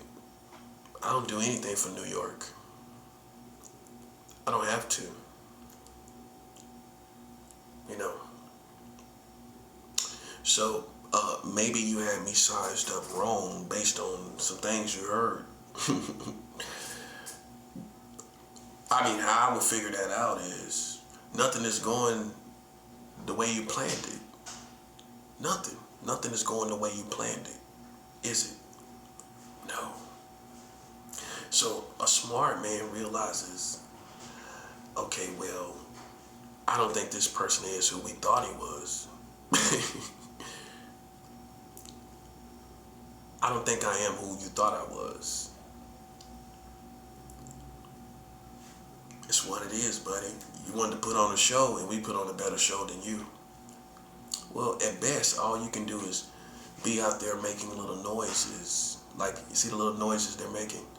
All you can be out there doing is making little noises, bro. You're not going to come through that threshold of that door. And as long as you don't, you're going to be okay, buddy. You're going to be okay. And that's the end of you. That's the end of your story. See, these clowns and these Americans put you in my vicinity. And that's just what a white boy would do. Prep me up and put you next to me, like, to see what happens, or to act like you're on my level. That's funny. That's funny to me. You know how much you got to do to be on my level. So the bottom line is, you're not me. Neither will you ever be me. In no sense of the concept. And that's all I'm really confident in. All I need to be confident in is that you won't do anything that I've done in your lifetime. You won't. I won't be here much longer. And you probably, I don't know what you'll do and where you'll go. But I'll be leaving here either way it goes. Soon. Right? I'm not going to stay here a year. It's not going to happen, buddy. Because I'm not going to let people like you think you're comparable to people like me. And that's what the insinuation is. The insinuation is, that's my comparison, right? Just because they can read minds. That's not what we do. We change entire communities. That's what we do. That's what warriors do. Warriors fight real wars. and change entire communities. I'm more offended that people think they can compare themselves to me. You can't compare yourself to me. How? Because you can read a mind. That's not what I do. I don't read minds. We change the whole community. We want to see you do that. But you're a bum. A bum could be close to reading minds and stuff like that. Some wigged out people. You know, that's wigged out. Can you change society? You can't, can you? See, I realize your limitations. Do you realize your limitations? Do you realize our abilities versus your abilities? And that when you compare the two abilities, my ability, my position is going to swallow up all of what you do. And you're going to be swallowed up in the real world where mind reading won't matter anymore. Playing psychological games will not matter anymore. And to me, that's just what it boils down to. That you won't be here anymore. Not in that position. And you can feel it's coming to an end, don't you? You can feel it all falling apart. And this time it's a little different, isn't it? I mean, it's a little too much going on to go back to how it was, isn't it? It's a little too much going on, isn't it? Yes. See, if you're not convinced by anything else, it's a little too much going on now, isn't it? You know that, don't you? You know it's a little too much going on, don't you? It's a little too much going on, ain't it? It's a little too much going on, ain't it? It's too much going on, buddy. It's too much going on. We don't care nothing about that. It's a little too much going on, ain't it? Hey man, look. If this is how you want to go, this is how you can go. But what's going to happen is we're going to humiliate people that live for the spotlight. People that live for the spotlight. We're going to humiliate you. Because that's what you do everything for. So the perfect karma for people like you that live for fame and what else? Notoriety, the clout chasers. The best karma is that you're humiliated. We're going to humiliate you. Oh, it's not done. It's not enough. It's not enough yet. We're going to humiliate their whole position. Meanwhile, simultaneously, we're going to be focused on the bigger picture. The bigger picture of America. The ones that let you do this. The ones who facilitated this whole situation. That's who we're focused on. Ultimately. And primarily. And they can't get the FBI or CIA or police or military. You know why? Because we don't have any physical intentions of doing any physical harm. And they're going to be on my side, being that America been marrying children. I'm pretty sure good agents are on my side. Well, you're marrying children in America. And the prophet is the only one that talked about it. So for that reason, most people gonna stand on my side. The true agents of America. Well, we didn't know that. Yeah, I did know that. I did know that. And so I just get to do what I want to do. Not like a spoiled little kid like you. I get to do what I want to do because I earned it, right? I earned it. I earned it by exposing your community for doing the very thing they accused me and others of. They accused many people. Now, I'm not the only one. And we find out that they're marrying children in their own country. For that reason, most agents, wholesome, real, thoroughbred agents, are going to be on my side. See how it works out? But you don't have any information for them to be on your side, do you? As secret societies. Well, why would they be on your side? Because you're black? Well, it's not that simple anymore. It's not that simple anymore. Let's just put it like that.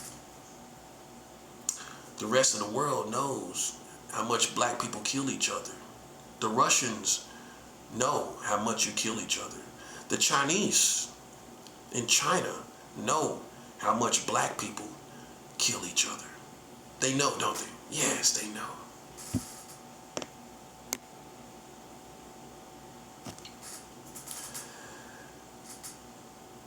They know how much you kill each other. Europe knows how much African Americans kill each other.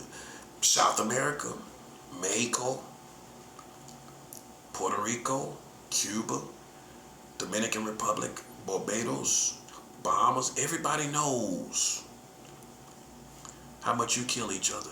Japan, they all know. Australia, Africa knows how much you kill each other. They all know, okay? Just in case you thought you had everybody under this Jedi mind trick, right? Well, we all think, we see it the way you want us to see it. Where everybody in the world sees the killing as killing black children and killing each other. Like, we need to charge to the game. No. Everybody in Japan don't feel you. It should be charged to the game. It's good people that's still human. Because you can almost become animalistic by your psychology, where you're almost like an animal by your psychology. I do think so. If your psychology goes to where you lack extreme empathy and apathy, you almost become animalistic, like an animal. So why would we acknowledge your humanity when you're almost animalistic? Oh, you think you got the benefit of being acknowledged as a good human being, but you got the psychology of an animal. Come on. Doesn't work like that, buddy. You played the game you wanted to play, but you don't get the outcome that you want. That's life. That's life, buddy. I pay dues. I pay dues every day. I pay dues all the time. I'm paying dues right now. That's what it is, buddy. I told everybody that it would become like this. That you would eventually see things my way. That there's no good people. There's all these people are no good in America. Even black people, they're no good. So, there are no good people outside of Christianity, outside of Christians. Not really. So, you're not going to win this only in a child's world, because we're going to win on every level. And because you made it a game, don't ask for mercy. That's all we asking. Don't ask for mercy. I'm not asking. Did I ask anybody for mercy? No. I didn't ever ask anybody for mercy. I go outside anytime I want. I walk through here anytime without asking anybody or bowing down to anybody. You're bound down to me in here halfway. Yes, you are. But then out there you act like y'all an assassin community or something. Come on, man. We know the truth. We know what's real and fake. Even if you get all the right things in place, we still know it's fake. That's a mystery that some will never elevate to understand. You could put all the right things together, look like you're such a cool group of whatever, but you're fake. And ultimately, we're going to have the real impact on this society. And you're going to watch it happen. You're going to all watch it happen. Africans sold other Africans into slavery. That's what happened. You sold other Africans into slavery. But then you talk about what the white man done to you. You know what you did to yourself. You know what other Africans did to you. This is history, by the way. This is history. Just in case anybody is disputing this history, you can go Google it right now. You can go ask Africans right now. You don't want to Google, go ask Africans. They know the real history. Well, I'm pretty sure they do. Ask the real Africans what happened in slavery. They gonna tell you Africans sold these people, their ancestors, into slavery.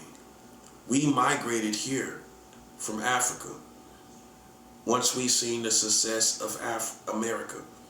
But those people right there was sold by other Africans into America. So that's the real image.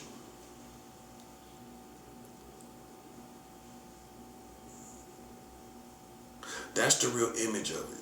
This is close as you can get out there in the hallway. That's the close. That's a fantasy world. That's not the real world. The real world is you can come in here and challenge this. And we know you can't. We know you can't, bro. Listen, we know you will never do that. We know in your life, you ain't got them kind of balls, buddy. You ain't built like that. But you projecting yourself like you are. You're not. I come out there right now, and you'll have a whole different tune. You'll sing a whole different song than what you're projecting right now. And that's how we know you're a coward and you're not real. I can come out there right now, but it's not worth the challenge. I've learned over time from cowards like you that you really don't want smoke, right? But you acting like you do.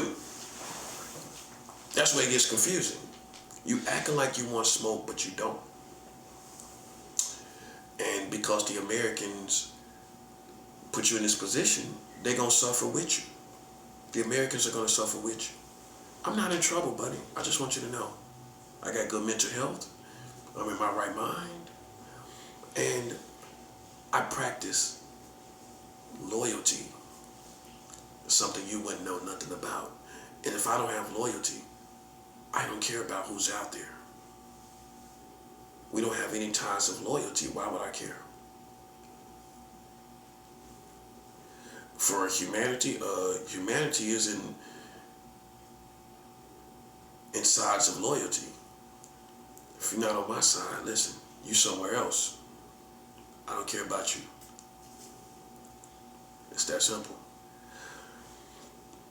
And you don't have to think I'm a Christian because you think that we can't get off in war and talk real politics. Besides my prophetic position, another deception for you is that I can't talk these politics and where you don't make it, you don't survive this time. Black people don't survive this time because it's judgment time. You sold each other as Africans into slavery. And that's how it needs to end, with that understanding. Because people will act like I should be loyal to something like that, but I know who they really are, and your kids don't know who you really are. Your children don't know that you sold each other into slavery. Go ask your children, ask these teenagers, did you know Africans sold other Africans into slavery? And that's how you're here. That's how you're here.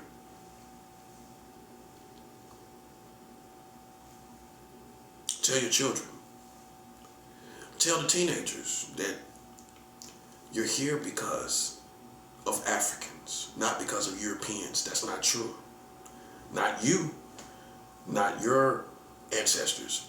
You're here because of other Africans that set up a slave trade to sell your ancestors, and they didn't have anything else going on.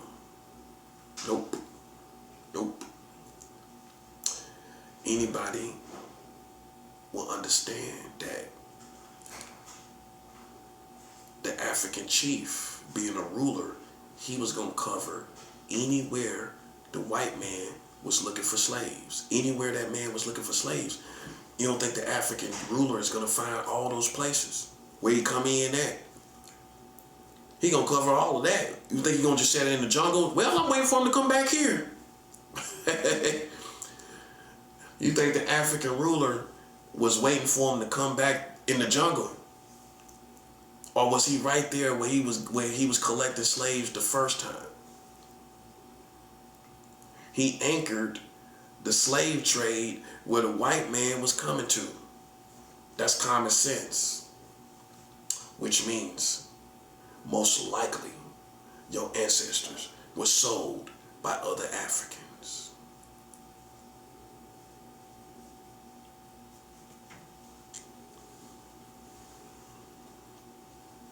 Now, anybody got something else to say more intelligent than that? You couldn't. You couldn't possibly. You couldn't possibly say nothing more important than that. Not more important. Your children don't even know. What your children think? Oh, the white Americans made us slaves. The white Americans made slaves. Africans made slaves and put them on a slave trade for Europeans. All the Europeans did was take advantage of a slave trade.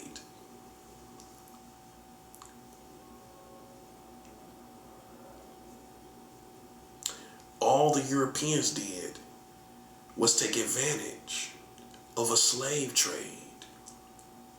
That's all they did. They took advantage of a slave trade that Africans set up. So you could say, in conclusion, that the Africans are just as bad as the Europeans. Well, why wouldn't I think that?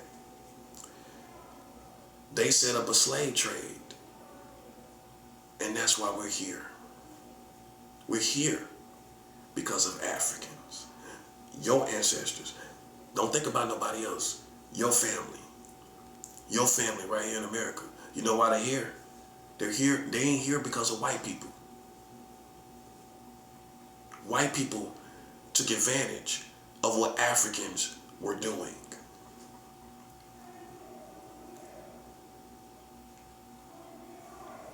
It's the truth. You wanna believe a lie all your life? Are you one of those type of people that want to believe in lies and you just feel more comfortable believing a lie? This ain't even halfway the truth. This is the full truth. We don't do half truths like you do.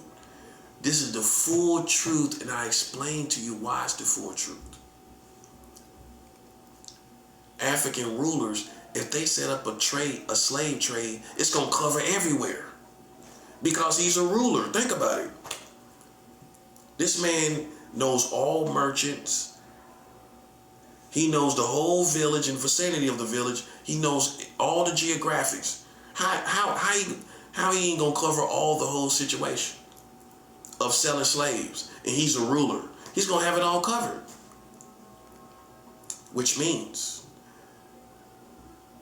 by the time we got part 2 of the slave trade, African rulers had it all under control. No pun intended. All everywhere.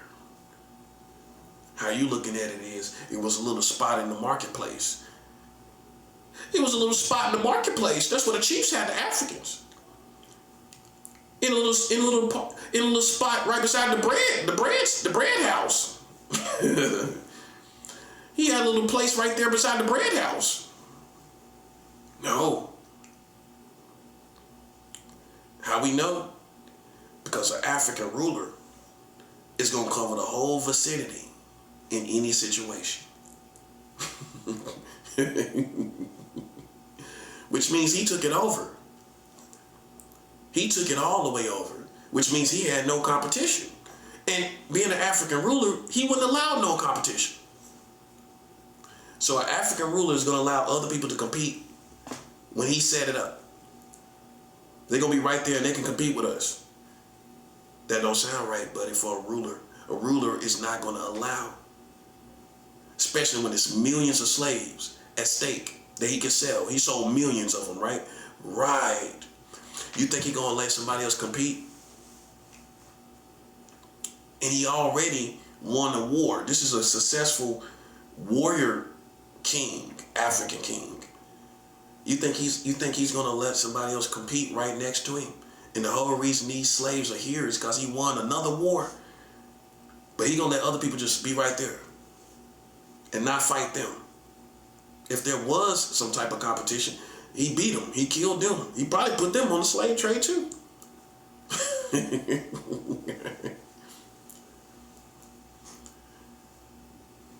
The Africans made slaves out of these ancestors and out of your ancestors. That's who did it.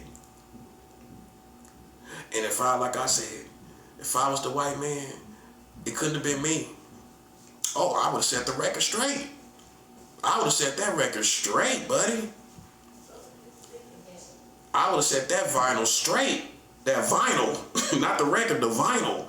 I would have set that vinyl straight, bruh. I would have set that vinyl straight. You wouldn't be thinking, we brought you here. No. Us as white people, we took advantage of what your African counterparts were doing in Africa. That's all we did. And if you understand human nature, how much of the blame can you put on us? How much of the blame? Oh, you're going to blame human nature for taking advantage of something someone else set up. You're going to blame white people for taking advantage of a concept that another community set up. Another community set it up, but you're going to make us take the blame for it. Think about that. Even if there was a part 1, when it comes to part 2, you can't even blame us as in part 1 of the transatlantic slave trade. By part 2, who you gonna blame? The African chief. The African rulers, however you want to put it. They set up a slave trade. We just came in and took advantage of it. How much of the blame you'll put on us for taking advantage of something that your own African ethnicities set up? They set it up. But we gotta take all the blame. They the reason why you here, but we supposed to take all the blame.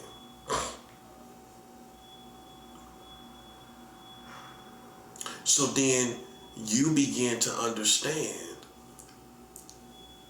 is it our fault? Only. No. You're here because of Africans. Africans is the reason why you're here. So then what position, how do you look at it from the beginning? How was it with the white man? What was his position? What was his attitude? It wasn't racism. It wasn't racism. No, it wasn't. So as soon as he seen the slaves, he was racist. As soon as he seen other Africans, he was racist. As soon as he seen them, he just looked at them and became racist. So racism wasn't in the beginning. So as soon as the Europeans seen Africans, they were racist. Like as in, I look at you as an African and I hate you as an African because of who you are, as how you appear to me as an African. Was he that type of racist? No, he wasn't. He wasn't racist. He wasn't racist until after slavery. That's when he was racist. After slavery, that's how you got racism. Because racism was a byproduct of slavery. So in slavery, racism happened as a byproduct. Racism happened as a byproduct. So during slavery, that's when racism started. That's when it started. It started as those people over there. Those people are doing this. It started with the white Americans being condescending in their position. That's how racism started. With them being higher than us and looking at these little lower people and being very nasty about it. But before racism,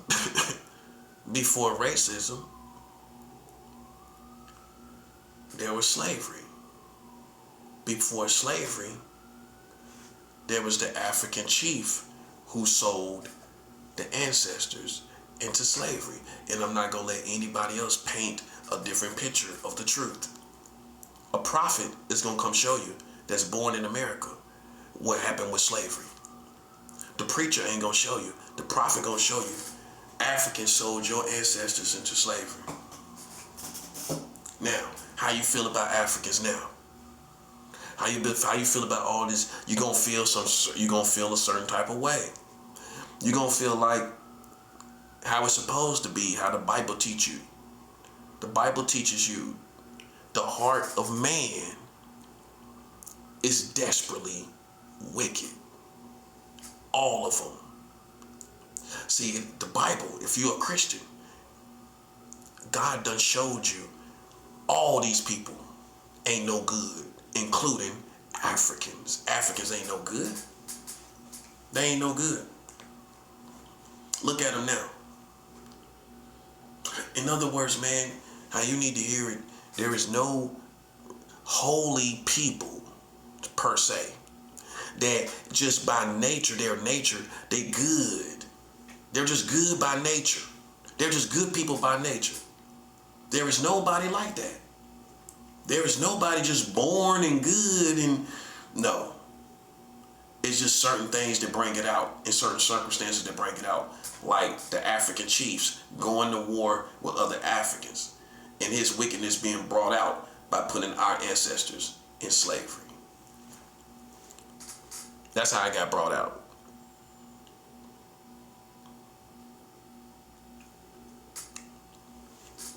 Okay? If captive, like the white man went and got you and put you in slavery. That's a child. You a child in your brain. First thoughts you should have thought, how he gonna just go over there? They on their own land, militarily speaking. You know that land like the back of your hand, which means you have warriors everywhere, in trees and everywhere, in nooks and crannies that the white people couldn't possibly know because they don't know the land. So how he just come over there then with African warriors and just infiltrate? How it happened? That's why I'm not on nobody's side. I'm not on nobody's side, because I know the truth, which is Africans sold other Africans into slavery. That I don't celebrate no Black History Month, not no more, because I see you just as another race of people. That's it. You're just another race of people. Through racism in America specifically, you know, you put yourself a little higher than you really should be. Through persecution and discrimination, you put yourself higher. It's okay to feel like we overcame all this kind of stuff, woo woo woo. But to put yourself higher is a whole different element, because then you get brought down when we really study reality. When we study history, right? You wasn't perfect. You wasn't perfect yourself. In fact, that's the reason why we here, because of Africans. And that's an energy that resonates with every generation. With every generation, guess what energy is going to resonate? We're here because of other Africans. It can't be shaken. You can't shake it. Because we're here because of that. It's not going to be shaken. You can't shake it. How you going to shake it and you're here? Now, I can see if you was there, you went back to Africa, then you could shake it. You could shake the whole energy that removed you from Africa, right? Right, because now you're back there. You can't shake the energy that put you in this position, because you're still here. If you don't receive Christ, you can't shake it. You can't shake it. That's why we can't get anything right. That's why the truth is not. People live. Can you imagine how God look at all these people? Talking about the white man is such the problem, and we killing each other and conspiring against each other, playing all kind of games, even to this day. Like, they don't think we know. I know every little thing they do. And can you imagine how God look at these people like they the ones that is so special to humanity, but you the whole reason why we here. Africans are the ones, you the reason why we here in America. We didn't ask to be here. I didn't ask to be here. You know why I'm here? Because of another African. That's why. That's how you need to hear it. I am not in America because I asked to be. I'm in America because Africans set up a slave trade in Africa. That's why I'm here. You've been telling it all wrong. You've been telling it all wrong. Like, we here because of white America. We here because of white people. No, we not. We here because of Africans that set up a slave trade. That's why you're here.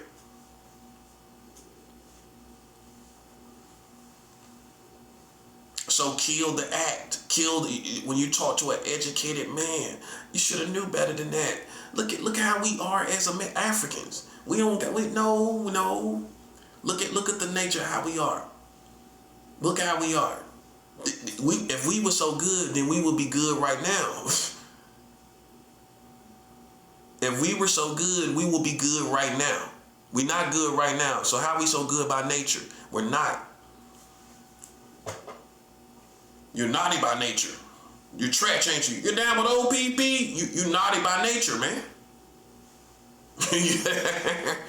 You naughty by nature, ain't you? You naughty by nature. You thought you was good by nature, didn't you? Well, you're proven to be naughty by nature. Hey, you're naughty by nature, buddy. You down with OPP? Yeah, you know me.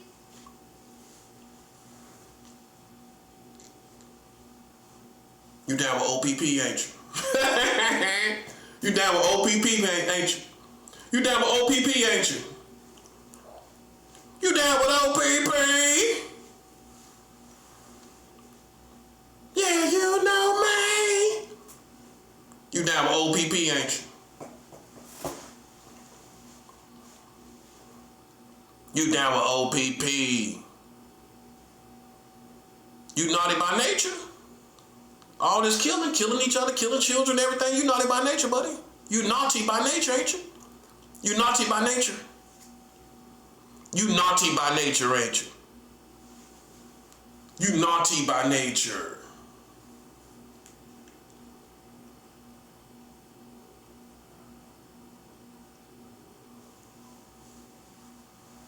I don't never get broken, bro. What, putting a little alarm on? No. Just trying to get my voice above it. Bro, listen, man. Listen, let me tell you something, man.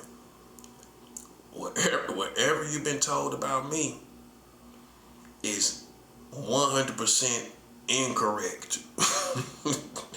That's called a lie, by the way, in our world. Oh, people don't tell lies no more. Well, that's called 100% incorrect.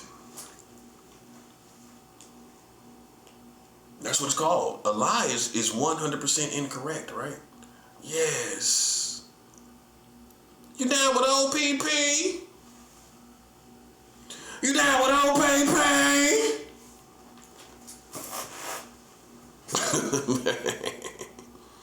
You down with OPP, ain't you?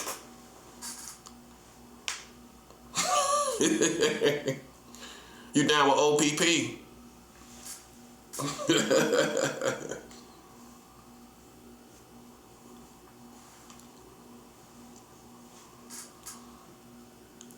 Hey, man, let me tell you something, man. Let me tell you something, man. You're naughty by nature, just like the rest of us. Africans are naughty by nature, just like all of the rest of humanity. You're naughty by nature, nasty by nature. In every African family, African American family, 80% of them got a pedophile in their family. Naughty by nature. Just like the rest of humanity. Why you think pedophilia may be a white man's problem? Why we haven't addressed pedophilia as a black man's problem? You want me to address it? Do you want me to address it? Because there are certain white people, black people, that act like that's what the white man do.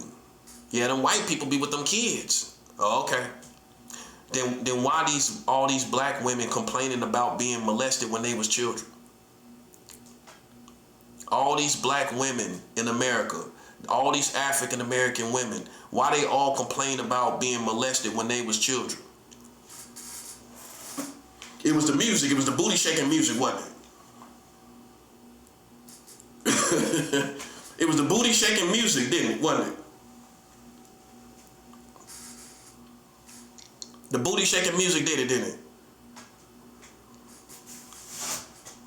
The booty making music got you out of control, didn't it? Listen, man, let me tell you something, man. Let me tell you something. Listen, I speak for myself, man. Ain't nobody putting me up to this. This is me.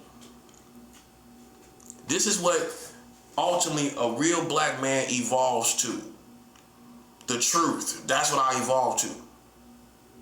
When you got a pedophile in most family black trees, most black family trees, there's a pedophile. So it's not just a problem for the white man. So why you out here acting like something strange going on when you know most of them black women got molested? Most of them did. Most of them did. Go ask them. Go ask your family. Go ask your auntie. Go ask your uncles them. Even ask your uncle what happened to him. Go ask your uncle. Go ask your uncle what happened to him.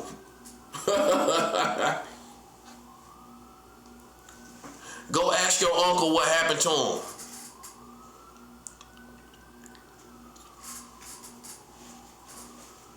Go ask your uncle what happened to him.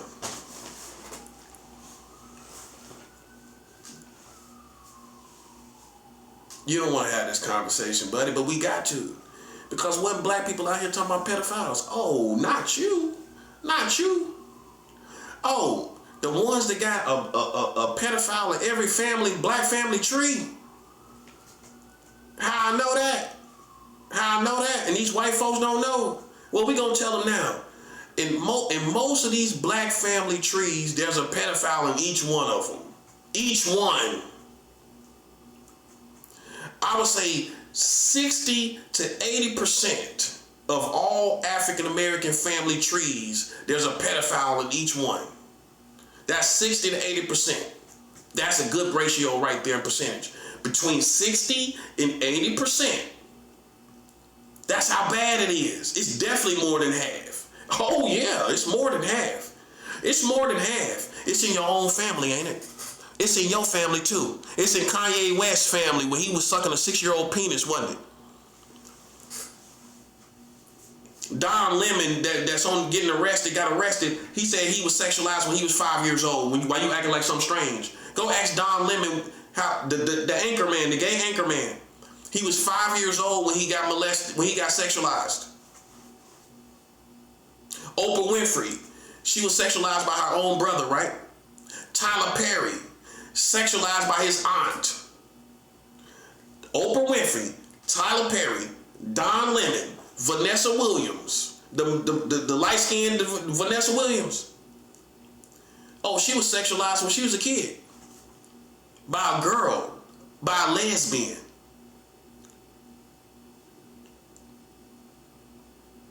She could have easily been a lesbian.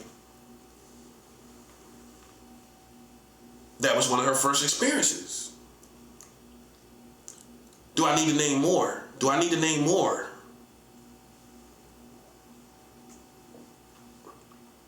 So it's funny that you, out of all groups of people, I ain't say Nigerians, I didn't say Jamaicans, I said African Americans.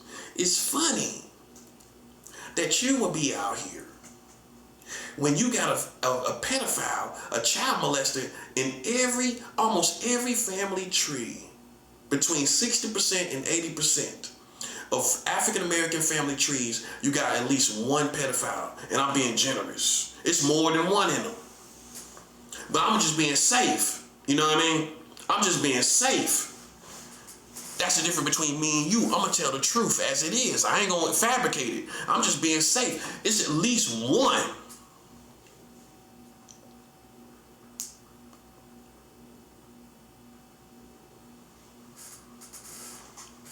How I know? Because I've dated a lot of black women.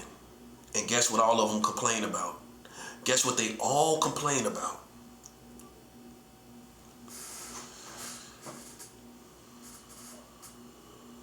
Guess what they all complain about? Being molested. All these black women I've dated talk about having sex with their cousins. All these black women talking about somebody in their family touching them sexually. The last woman I dated from New York, she telling me how her stepdad was laying in the bed playing around her and she started crying. That's the last woman that was coming to my apartment, the last apartment I lived in New York. That same woman that was back and forth to my apartment with the glasses. Yeah, her. She complained about her stepfather molesting her. She told me that happened. It's what it is. I'm just letting you know. My point is this. Ain't no way in the world you finna act like you don't know what sexual immorality is.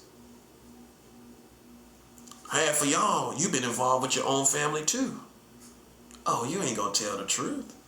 We ain't gonna know. You know why we ain't gonna know? Because you gonna take it to the grave. You ain't gonna tell nobody what you did with your little favorite cousin. Oh, won't y'all tell the truth?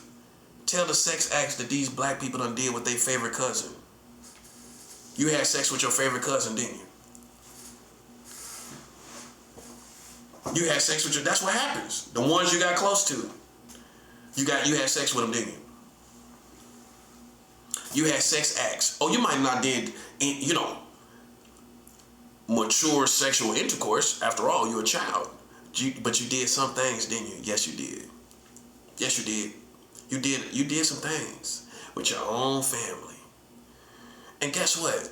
It's not just in the South, like you've been told. It's everywhere.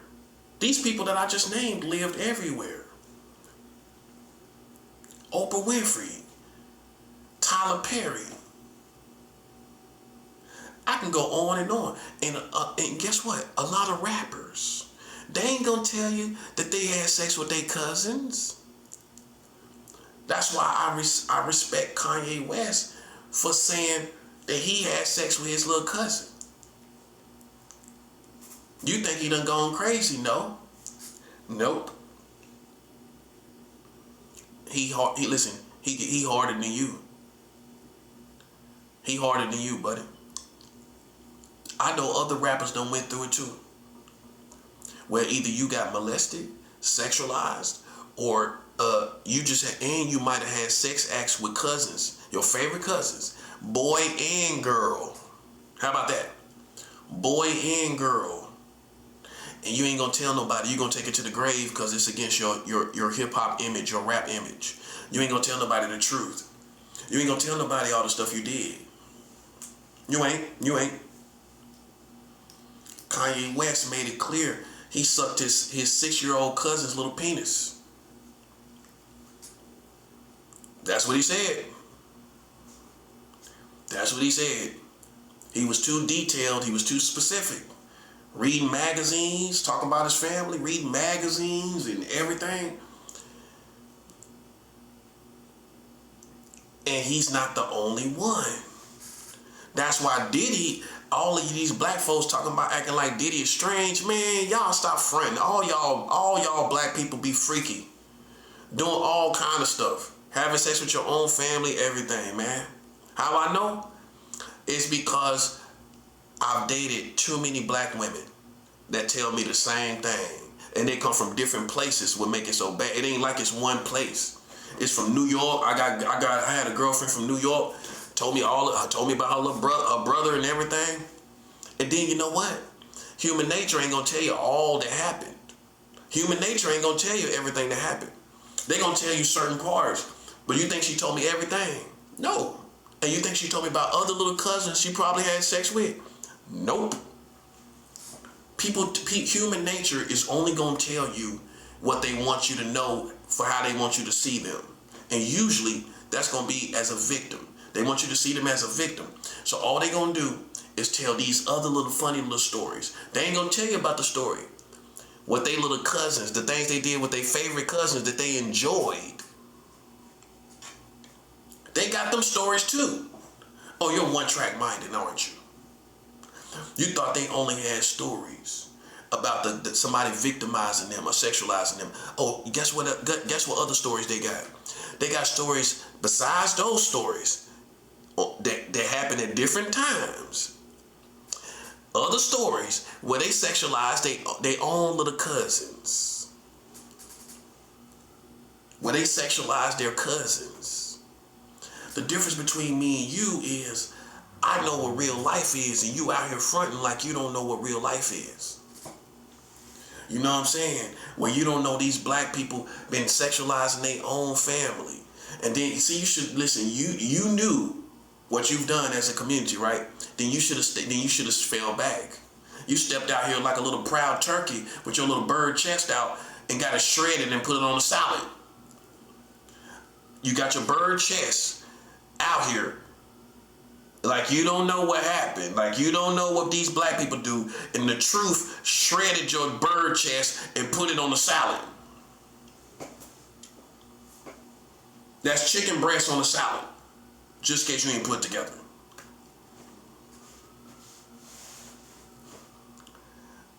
Listen, buddy, all these alpha males, tell how you been having sex with your favorite little cousin. All these black alpha males. Oh, when you was a stand-up guy even back then as a kid, wasn't you? Playing football and basketball. Well, tell the truth how your favorite little cousin who liked you so much, how y'all had sex. Them be the main ones, the popular little dudes. Yeah. The main little popular cousin, the main popular one, he the one doing the most. Yeah. The little alpha male popular little cousin. Playing basketball and everything, rapping and all that, jumping around. That's the main one right there, buddy. You know how I know?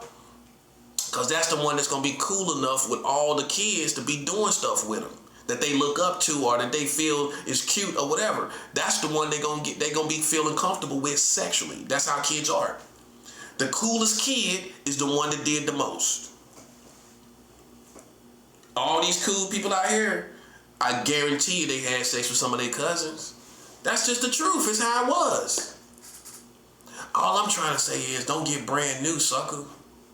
Because I know you better than you know yourself. See, this is why you're in front of your own family. This is why you're in front of your own people. Because I know everything about you. I know what these white folks don't know about you.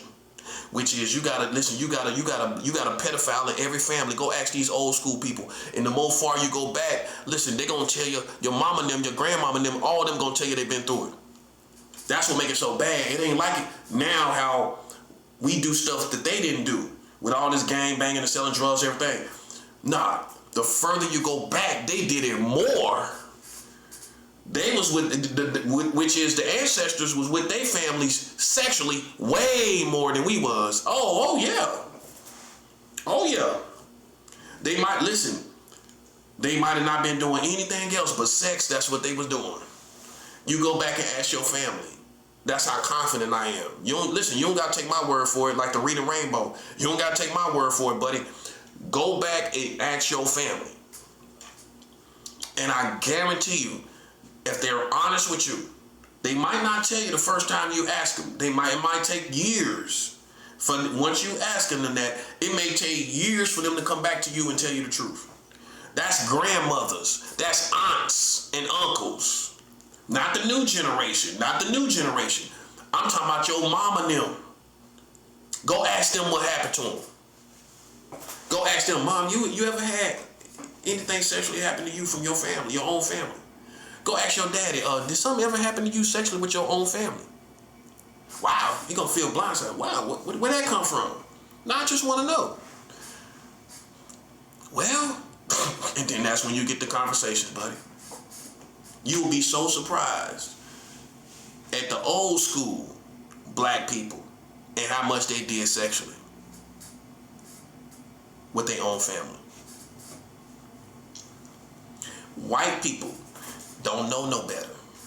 I do. You know how I know? Because I've dated 1 million black women, and guess what? They all complain about the same thing. They all complain. They all have the signs of the same thing. That's why our women are so sexual, dancing all around at a young age. What you think it is? It's the energy of sexuality. That's what it is. Ain't no virgin gonna be dancing all around like that. She done got touched.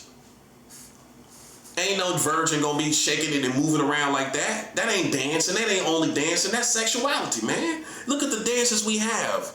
Look how them dances are too sensual to not have no sexuality in them. Or the person to not be sexual or a virgin. The dances are too sensual. You ain't paying no attention. Most of these people dancing around, and that includes boys, all these dancing boys. They got poked in the butt. That's why you dancing all around like that. They got poked in the butt. That's why you dancing around all like that. See, these are the real, you should have knew. You played yourself talking about sex. You did. Especially black people. You got these white folks under the impression y'all got a couple people out here who do stuff. Man, the whole community do stuff. But you quick to throw somebody under the bus. Like Diddy. You know what I'm saying? Diddy ain't doing nothing. He a normal black man in my point of view. Now that I think about it, based on how we come up, yep. And something probably happened to him too. That's why he like that. Something probably happened to Diddy. Of course it did. Yep. R. Kelly, big and tall how he is, he probably got sexualized by somebody in his family. He ain't gonna tell you. I'm not saying who it is, but he probably got sexualized by somebody in his family. Or he may be the initiator because he tall and popular. He probably was pop kid. As a kid, he probably was charismatic and all of that. Look at how talented he is. He attracted probably somebody from his family. Yeah, of course he did. I guarantee you he did, buddy. That be the main ones, the cool ones. The cool ones is the main ones that's going, whether it's innocent or not innocent, they gonna be the ones who attract their own family. That's how it works. I remember as a kid, my cousin, out of my hands, showing me her vagina. You know what I'm saying? She's showing me her vagina. What can I say? She pulled down her pants and just showed me her vagina. What can I say? What can I say? You know what I'm saying? It wasn't my fault. But see, I was so cool and everything like that. They felt comfortable. Same age bracket, in the same age bracket and everything, before you even think something crazy. You know what I'm saying? The same age bracket, basically, which is kids, the peers and kids. I mean, they're going to be different in different ages anyway. Ain't no cousins ain't going to be the same age. Tell these suckers the cousins ain't going to be the same. Of course not. Okay, so then the only thing you really look at is the category of children in the same category, right? Okay, boom. Now, with that being said, my cousin just pulled down her pants and showed me her vagina. I didn't ask her nothing. She comes into a room, shows me her vagina. Hey, you can't unsee that, right? Okay. So that was done before I can even do anything. Okay? So that's how it happened. You know, but am I going to throw her under the bus? Am I going to act like she's a weirdo or what's wrong with her or she got mental health problems? No, it's just, that's how children were. That's how they were, bro. You know, and so, you know, I can tell you stories, man, where people initiated things with me and my family, but I ain't gonna throw nobody. It ain't, to me, it's almost saying that person is a predator or something wrong with them, and it's really not abnormal because people gonna act out with their family first. That's the first thing they gonna do. They gonna act out sexually with their family. That's common sense because you're a kid. You ain't got nobody else to act out with. You can't go to the motel room as a kid. Okay, so when you going through puberty, who are you gonna act out with first? Your family. That's common sense, man. And don't let it be the country. That's why in the Southern, you ain't going nowhere. You ain't got nowhere to go. Who you gonna be acting out sexually with? Your own family. That's who it's gonna be. That's what I'm saying. So, you know, to me, I just understand human nature. I don't put things in these white boys' context because they don't know no better. This is why I told y'all suckers. And that includes these black people. That you are suckers that came and put me into and put my name in your mouth. You are.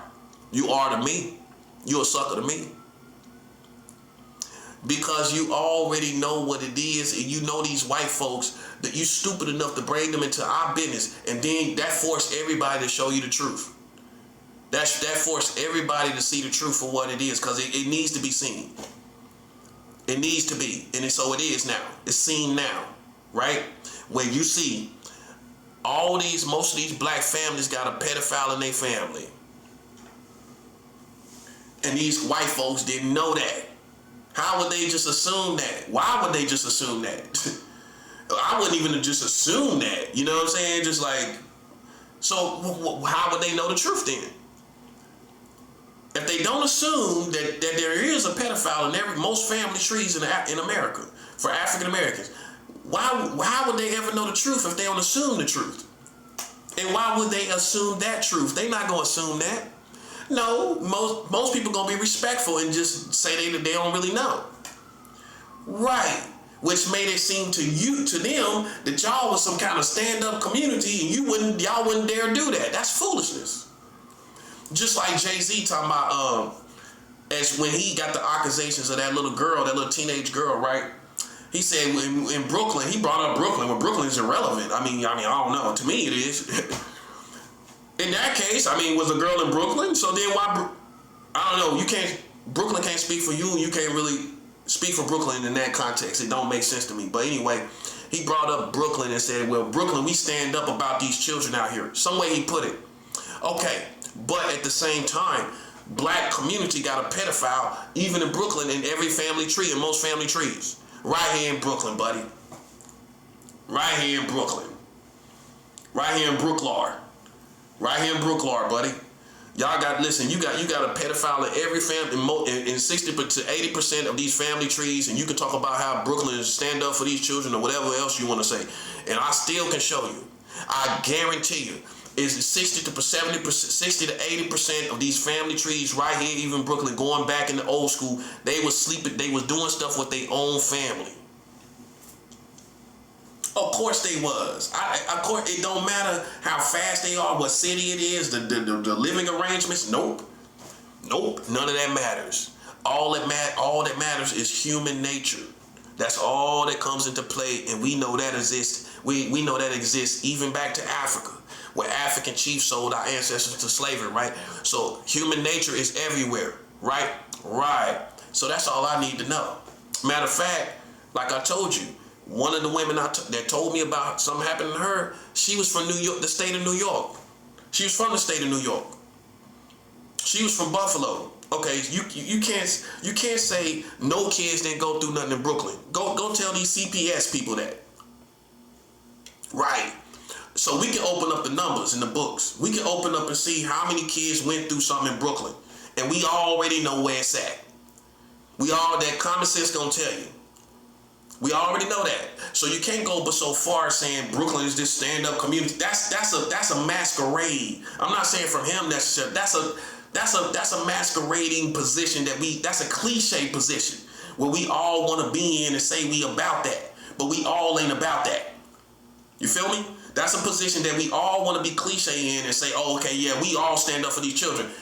Meanwhile, simultaneously, many of these people have already had sex with their own family members right here in Brooklyn, man. Come on, man. I know that. And the further you go back in time, the more it is. It's worse the further you go back.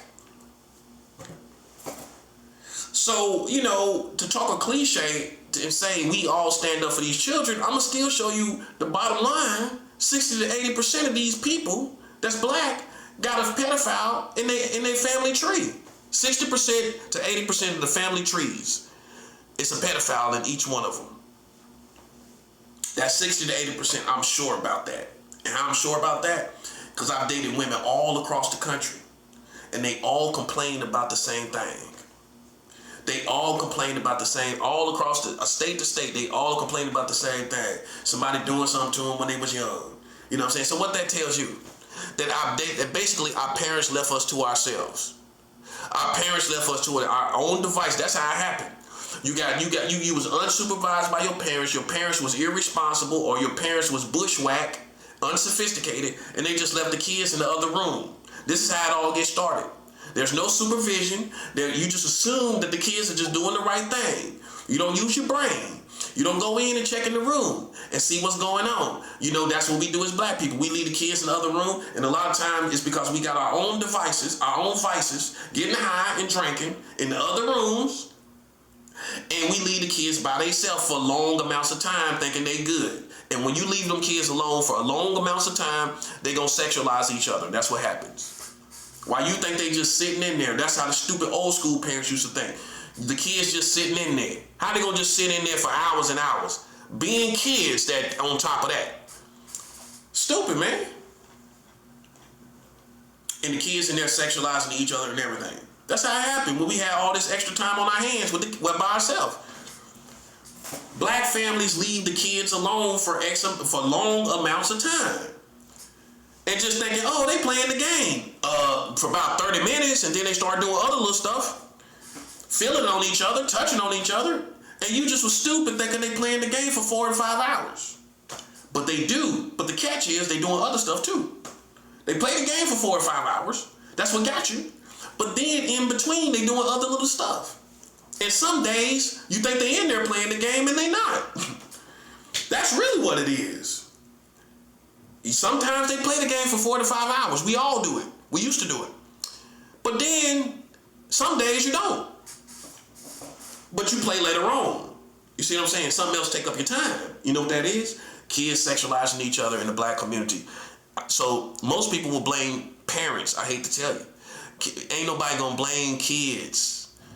They gonna blame parents. That's why they get the kids out the house anytime something happens. They ain't gonna blame the kids. Cause you're a child. How much of a blame you can put on a child? Okay, so whether the obvious is the obvious. These kids was left. How these kids was left alone enough to do those things? That's what you question. I'm not trying to throw anybody under the bus, not even my own family. But if that's the bottom line for every situation, these kids was left alone a long amount of time, and guess what? You didn't teach them about sex, and you thought you was too immature to teach them about sex, to where you tell them your family is off limits. You don't have sex with your family. Don't. I'll whoop you. You threaten them just like anything else. I'll whoop you if I find you having sex with your family, your cousins, your sisters and brothers. I'll whoop you for that. I'll whoop you real good. Why you don't put the threat right there? That's what you're supposed to do. Our parents didn't do that. They ain't put no threat and say, if you have sex with your cousin, I'm gonna whoop your butt. I'm gonna whoop you. I'm gonna beat you real good. A kid would have had that in their psychology. Right. How many parents actually said that? Most of them didn't.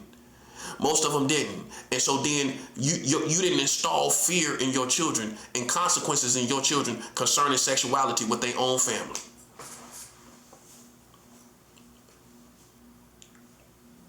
That's number one. Number two, you left them by themselves X amount of time for way too long because you're getting drunk and high in the other rooms. That's what it was. That's what black parents do. They're getting drunk and high and partying in the other room, and kids is left to their own devices. That's how professional people are going to see why things happened as they did. That's what it is. Now, am I saying that you throw parents under the bus? No. Not if it's not to an extreme. If it's not to an extreme of consistent, I wouldn't throw a parent under the bus, because it's the truth is it's gonna happen.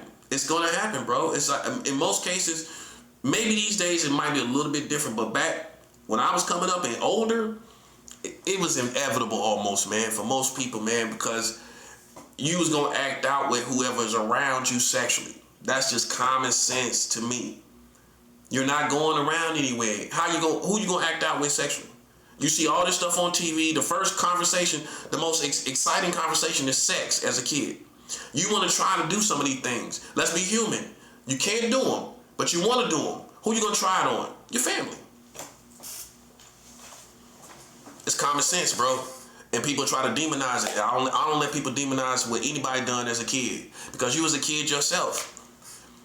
But a person would try to act like you had the mind of a man in that situation. Did you have a mind of a man in that situation? Did you have a mind of a woman in that situation? Then why would I hold you to like you was a man, a grown man having sex with a child? You wasn't. You was a child yourself, right? Right. Which means I can't even apply the same punishment that I would apply to a man to a child. Or if somebody was in a child when they did what they did, I can't apply the same adult punishment that I would apply to a man or a woman. No. See, this is why I always say this. Many of you are not judges. I am a judge. And how I know? I got the goods. I can judge things for what they really are, as opposed to a dumb man would just come in and say, pedophile, everything's a pedophile. Well, kissing cousins is not a pedophile. You got two kissing cousins. How is the one you choose to be, whichever one you choose, how is he or she a pedophile? The one you might not like for whatever reason. That's basically what it's based on. When it's two children, the one you don't like for whatever reason, that's the one that's going to be the pedophile in the narrative. That's 7 Hour. Yeah, the one you demonized. That's the one that's the pedophile, but they both were kids. They both were kids. Right? Now you see what I'm saying? And you lose. Checkmate. Two children ain't no pedophile, buddy. I'm sorry to tell you. Ask the black community, is two children pedophiles when they was doing stuff when they was children. Two children is not a pedophile. I don't care what it is and what you've been told. No matter what happened. Two children are not pedophiles, buddy. You have to have an adult and a child for the pedophile equation. You can't say two children are pedophiles. See, the truth is, you didn't consider yourself. That's the first thing. And you shouldn't be in nobody else's business. That's what make you ignorant. Okay, that's because listen, you forced me to show the whole black community been doing this stuff. Oh, of course. I already know. I know that for sure. I would never assume something like that on people. Unlike these people like Kendrick Lamar assuming that Drake is a pedophile. Yeah, I would never assume that on a man, and I don't know that for sure. I wouldn't assume that. No, it's because, and this is the main reason why the streets wouldn't do that, because somebody could kill you because of that. You could have a crazy fan that listen to Kendrick Lamar saying Drake is a pedophile, and this person might have already didn't like Drake and might want to do something to Drake. How you know? How you know, bro? That's why if you put that on somebody's name, you got to be willing to die for it yourself. And because, bro, like, you got to. Especially if he was in prison. If he was in prison and Kendrick Lamar, Drake was in prison, Drake would have to kill Kendrick Lamar. He would have to. If you go to the hood, if you go and you have a freestyle, let's say you was freestyling among the dudes, white, everybody know who Drake is on the C unit. Let's just say the C unit. You in the B unit, he in the C unit, right? So, you know, you start wilding out, styling and freestyling and wilding, right? And you say you got this freestyle. Let's say you in prison. We say you in prison, right? You got this freestyle. Yo, Drake is a pedophile. Blah, blah, blah, woo, woo. But everybody like, whoa, stop the music. Hold up. You said Drake was a pedophile. Yeah. You heard me. Like, okay. Now they done put a green light on Drake in prison. Drake find out, catch wind of it. Oh, yeah. You know, they say, Kendrick Lamar was over there talking about you was a pedophile in a freestyle, bruh. In a freestyle? What you mean a freestyle? In a rap? Like he was rapping saying you was a pedophile. What? Oh, hold up, man. Now everybody gonna be thinking you a pedophile, bro, because of what he said. Everybody gonna be thinking that. You gotta handle your business, bro. Cause he put that on your name, right?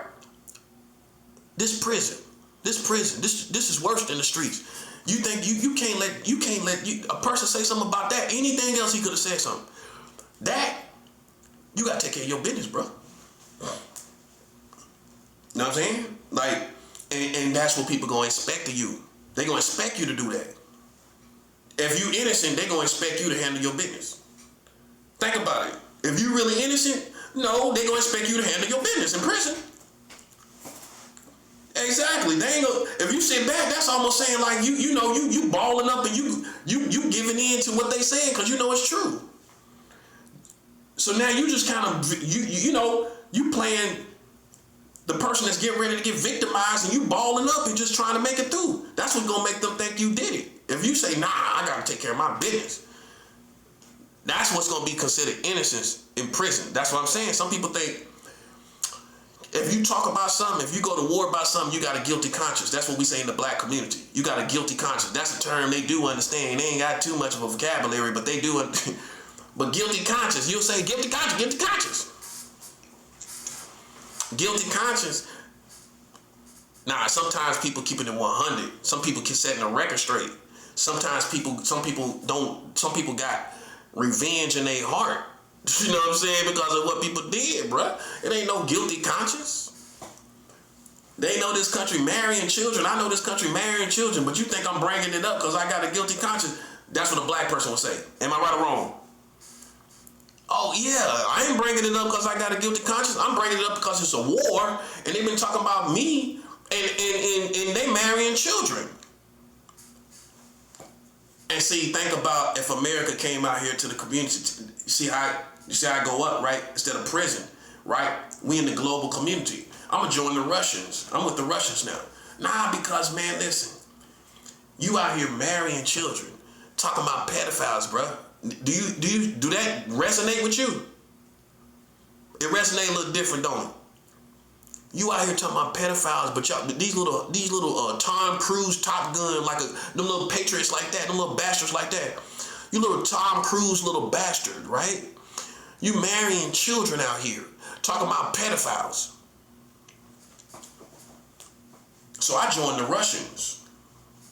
I don't spy for them. I don't have to work for them. It's just, that's a country I consider my alliance. That's who I look to as a decent country, not a perfect. There's no country perfect. Ain't none countries in the world that's gonna ever be perfect, because humans are not perfect. So I don't expect perfection.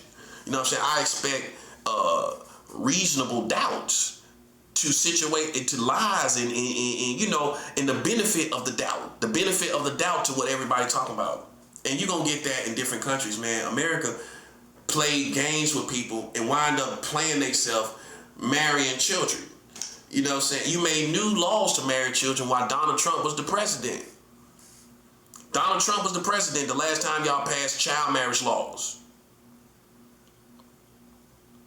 Why Trump ain't said nothing about it? He fixing everywhere. Greenland. He trying to fix what? Venezuela. Got Maduro up here in Brooklyn right now, and his wife. Don't forget the wife.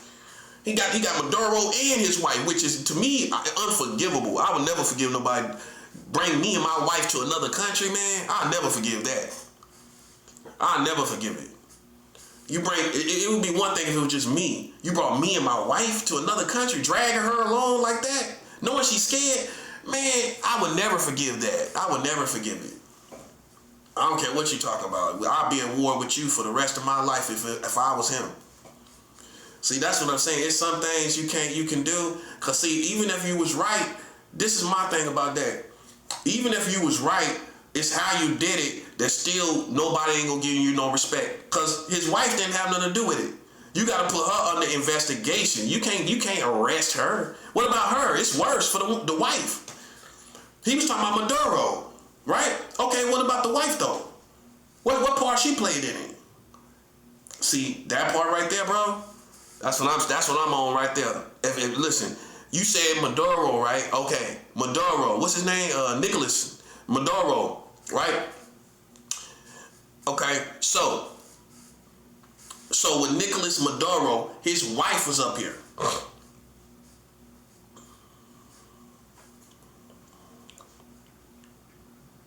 Right? His wife was up here. Why she up here? Why is his wife up here? What's the charges on her? Because she might know something. That don't mean you get arrested, because you might know something. She was supposed to be left back in Venezuela. She's supposed to be left back in Venezuela.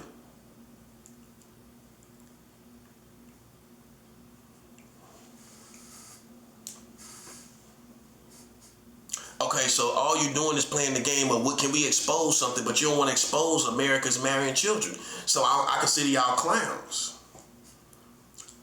You try to expose something, right? Okay, expose y'all marrying children in America. Literal children. As young as 11 years old and 10 years old. That's the youngest children you married. Just in case you think it's teenagers.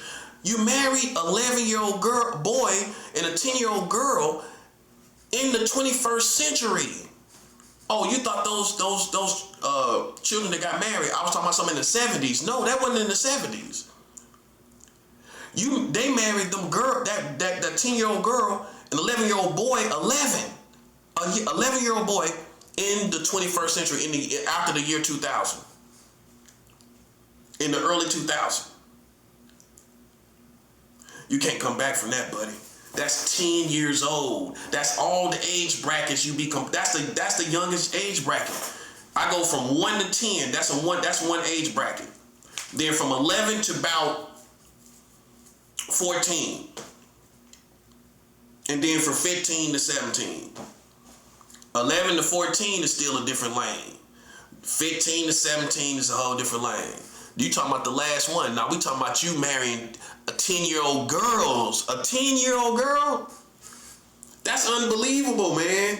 In the 21st century? Like after the year 2000?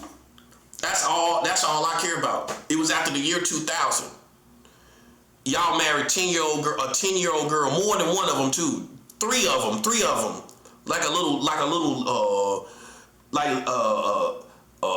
Like kittens, like a litter of kittens. Like 3 of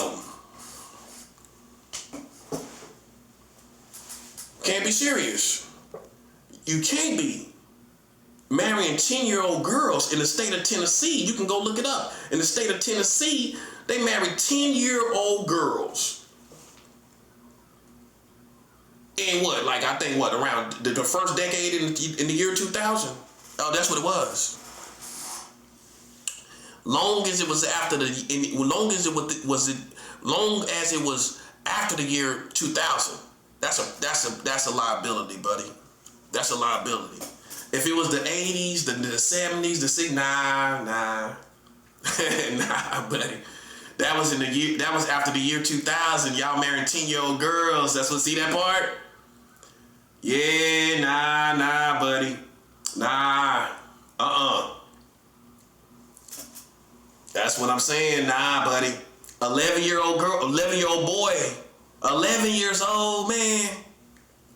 A woman marrying an 11-year-old boy. A woman. You can't come back from it. After you done played with me, I find this out. It's over with, bro. Game over. Now you realize you're not the innocent little country you thought you was. Back to being innocent. America is not as innocent as you thought they was. You should have knew that. You just didn't know what it was. You didn't know what this top secret information was. This is part of it right here. It's more. It's more, but we'll never probably know. But it's more. It's more information. It's more stuff they done. I don't know what it is. You know, but it's more stuff they done. But this is part of it. Because they did this the whole time. They was marrying children the whole time right in our face. Just like professional criminals. Because professional criminals feel like this. I'll do it in your face. I'll do it openly. And I won't get caught if I do it more openly in your face. As opposed to when you're not there, you're going to have surveillance. You're going to have surveillance on different things and situations. But if I do it right in your face, your surveillance is going to be down. Because you're there, right? So because you're there, there's going to be less surveillance. So one of criminals' creed is to do crimes in people's face and they ain't going to know. That's how that's how it was where I'm from. You do it in people's face. You go do a crime in somebody's face, they ain't gonna know. They ain't gonna suspect it. They gonna have their guards down. You know, so this situation is no differently. They did the crimes right in everybody's face to the point where they made new child marriage laws while Donald Trump was president. They made new child marriage laws. Yeah, they did it right in y'all face and y'all didn't even know. All these Trump supporters didn't even know. Now, what's your excuse on that? What's your excuse? It's no excuse. It's no excuse. You shouldn't be talking about no pedophiles no more, and that's what I'm trying to show you. You shouldn't be talking about that no more. No, you shouldn't. Marrying children, you shouldn't be talking about no pedophiles. That should be done. But because you like to play the game, but now we know you a clown because you was playing the game yourself, more than one game. Listen, buddy, let me tell you something, man. Why don't you tell these secret society people, why don't you tell these suckers to sit down somewhere, man, with this country marrying children? Because, see, I'm a real alpha male. I'm a real head honcho. I can go without violence, I can go through information from information. And you ain't going to find me have no liability like that. Nah, you ain't going to find me slipping like that, buddy. Because most of the stuff you talk about either happened it had to happen when I was a kid. If it was with other kids, it definitely happened when I was a kid myself. So that's it. Case closed. That's the best excuse you can have. You was a kid yourself, that's the best excuse. If you tell me you was a kid yourself, that's the best excuse you can have. Well, I was a kid myself. Okay, boom. You don't got the luxury of that kind of excuse for what you've done.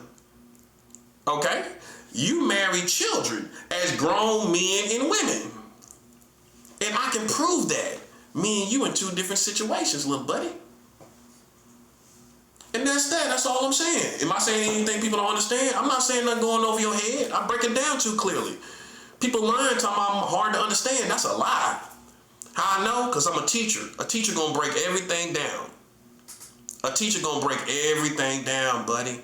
And that's what teachers do. I break it all the way down. Ain't no way you can misunderstand me, because that's what a teacher gonna do. A teacher gonna make sure people understand what's going on. Right? Right. Okay? Okay? So you marry children. You've been marrying children this whole time, since 1929, right? Since 1929 up until the present time, you haven't stopped. You made new child marriage laws when Donald Trump was the president. You didn't stop. Okay, so the whole time we was under under the assumption that this country protected children, but that's not the truth. The truth is, you know what the truth is? America has been marrying children this entire time. And it took somebody who was in alliance with Russia to figure it out. See, once I got that American funk off of me, buddy, I became your worst nightmare. You are guilty of being a pedophile country, marrying children as young as 10 years old. Now, what could you possibly say to defend yourself as a community? Nothing. What could I say to defend myself? What you talking about? Oh, I was a child myself, right? Okay, so I didn't have the brain of a fully developed adult, right? So my brain wasn't fully developed, not because I was retarded, because I'm not an adult, right? Because the brain is not fully formed until you're like, what, 25? It's like 25. Go check it out. The brain is not fully developed until you're like 25. Boom. So you could say anything you did under 25 that was bizarre. Most people, a doctor that goes all the way up, the best judges are going to say, well, everybody under 25 literally has an undeveloped brain. That doesn't, not retarded. Under 25 have an undeveloped brain. I'm not judging anything I'm going to consider an undeveloped brain before anything. Right? I'm going to consider that. Even if you was with a child as a child and then y'all became adults and y'all messed around, I would consider y'all was children at one point. Y'all did things then. You became adults. You did things as adults. That still ain't the same thing. That's still not the same thing. See, you gotta know how to judge things. If you don't know how to judge things, right? All you prove is how ignorant and ghetto you are, and you the one gonna be in danger. Especially when you're playing with somebody that's educated, like I am. Black people got a pedophile in every family. I hear all of them talking about it. Ain't no way in the world you're gonna be out here with your bird chest out talking about some pedophiles. The white man got you out here with that ass on your chest, but I'm gonna sit you down with the realization that most of these women have been molested. So then what that tells a smart person? These black folks is sexualizing their own family. So they need to sit down somewhere. If you around all these black people sexualizing their own family, then sit down. Go have a seat. Have several seats, buddy. Have 3 seats. 2 seats is a couple. More than 2 is several. Have 3 seats.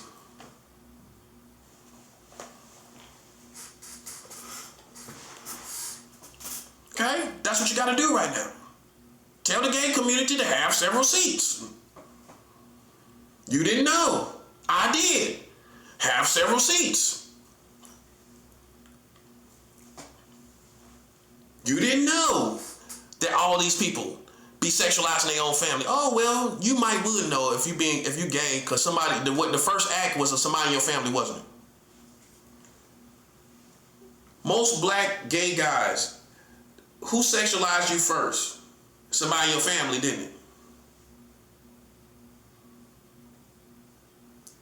All these gay dudes, who sexualized you first? Your family. Huh? That's what happened, didn't it? Yeah, that's what happened. So you would understand more than the average person, wouldn't you? You would understand that black people out here sexualizing their own family because you've been through it yourself. Like Kanye West, having sex with his little cousin. You will understand that perfectly. Like many of us. because you did the same thing. It happened to you, didn't it? He made all that good music, and that's his story. See, in the African American community, when something like this happens, we'll label them people as strange. But you know what the funny part is? Most of them have been through the same thing, but you just ain't you ain't got the manhood or the womanhood to come out and say it. Yeah, you have. Come on, I know that. And don't ask ugly people. Ask these pretty women. Ask these pretty women what they've been through. Ask these pretty boys what they've been through. And I guarantee you most of them gonna tell you somebody sexualized me and my family. And guess what? For the boys, it might not always be a girl.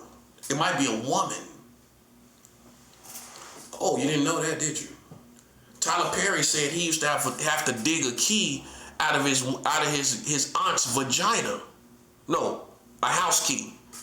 She used to put the key in her vagina to get him to play in her vagina. To dig the key out the vagina. How nasty and funky is that?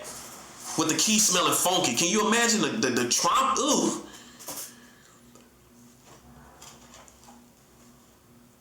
Can you imagine? That key halfway funky. Oh, you don't want to think about that part. He had to wash the key off, right? Or did he? Or did sometimes he halfway smelt it? And probably halfway don't like the smell of a woman. Well, hey, maybe it's a trigger. Man, look, let me tell you something, bro. You shouldn't have brought white America. This is why I always say white people, this is not racist. White people don't belong in our business. Because what can they do about it? They don't got the same experience anyway. They can't relate to it. And who gonna let them judge situations for their position, how they been in the position they been in all this time? You can't. I ain't gonna let you come in and judge nothing.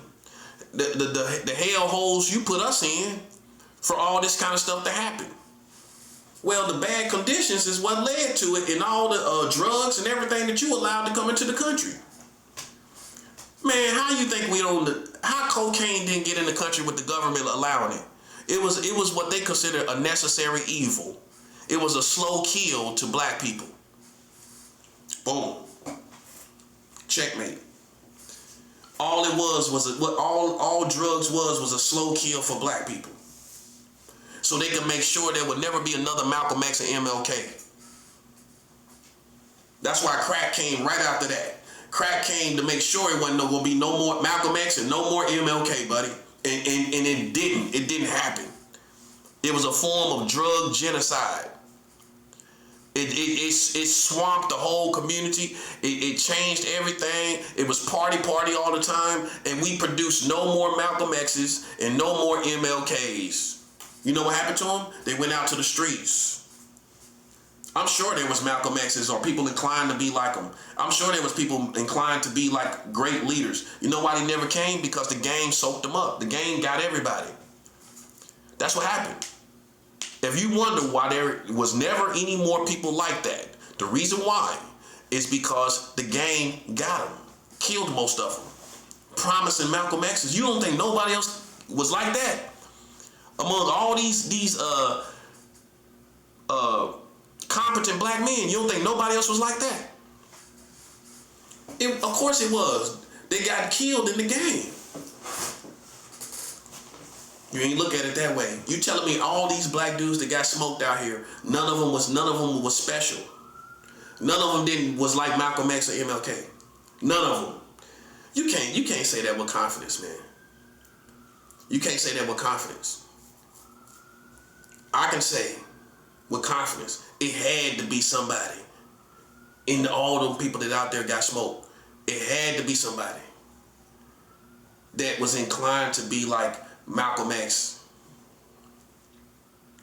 What got him the streets? That's what got him. See, I barely got away. That's why the devil is trying his best.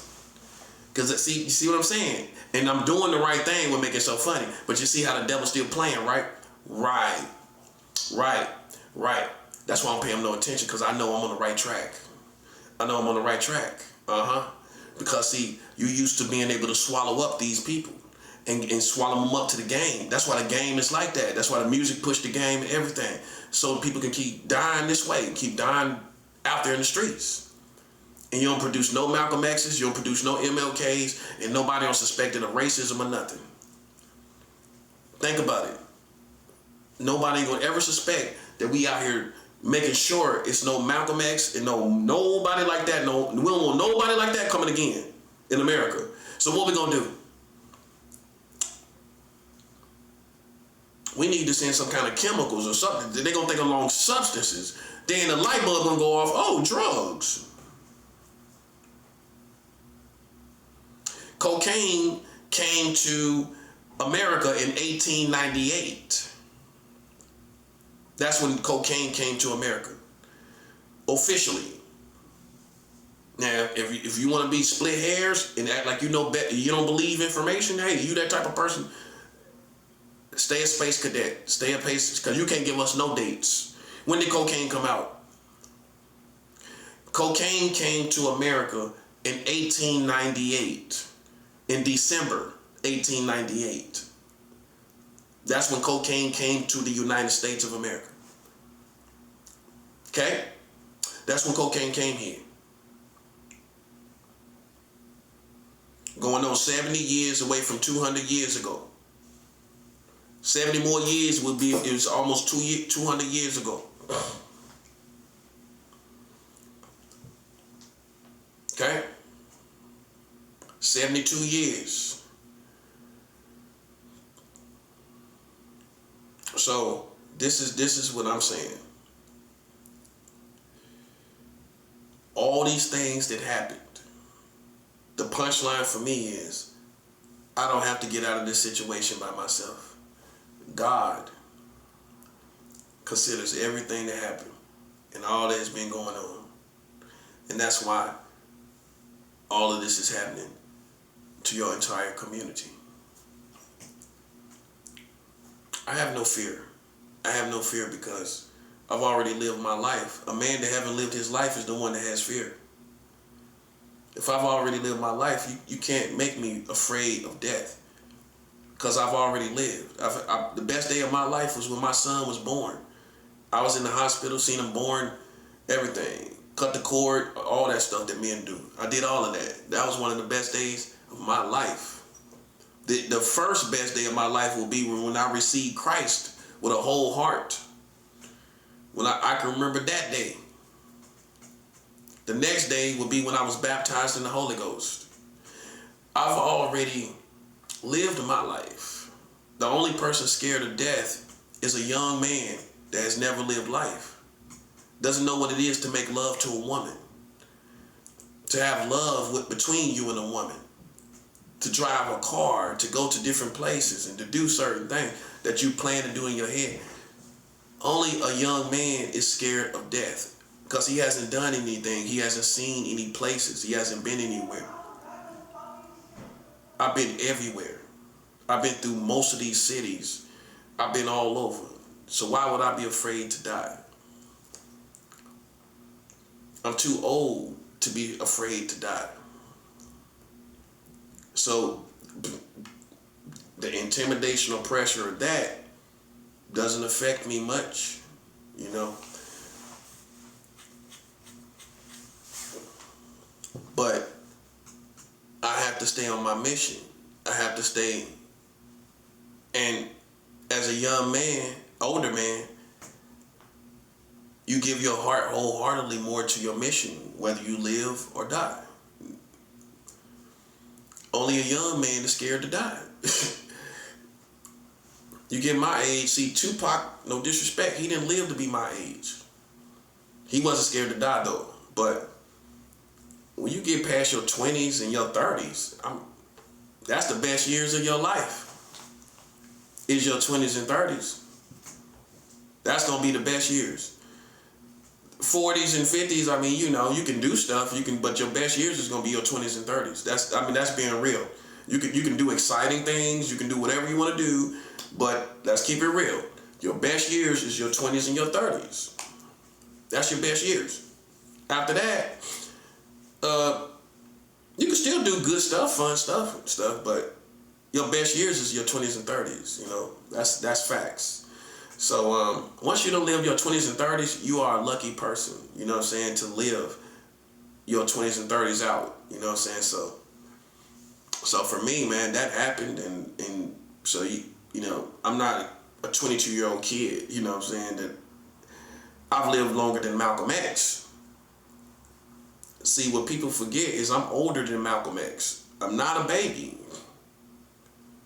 And you'll find these dumb black people out here that give respect to someone that age. I'm older than Malcolm X. So when I supposed to start talking like this? I supposed to be talking like this at my age. I'm older than Malcolm X. I'm older than Martin Luther King Jr. I'm older than them. So I'm talking exactly how I supposed to be talking. Changes your perspective, don't it? Well, he's older than Malcolm X. Okay. He's supposed to be talking like this. But the time we live in is a time of hip-hop and all of that. You think somebody talking loud. Rah-rah. That's what you think. This is rah-rah. No, it's not rah-rah. It's me. It's a black man talking how I'm supposed to be talking at my age. You used to people staying stunted in their growth and all of that, and they don't talk their age. I talk my age. The age that's older than Malcolm X. So if I'm older than Malcolm X, you think I'm not gonna talk? You think I'm gonna be quiet? Nah, I'm exactly where I'm supposed to be. And that's all I'm saying. When you think about it in terms of that, okay, wow, that wakes you up. Okay, he older than Malcolm X. Okay. So he ain't got to jump through all these hoops that the black people trying to make him jump through. He ain't got to jump through none of that. No. I'm older than Malcolm X. I'm not no BG. I'm not no little baby that you supposed to be testing. I'm a grown man older than Malcolm X. And you sitting up here playing with me like I'm a baby gangster. Like I'm a BG.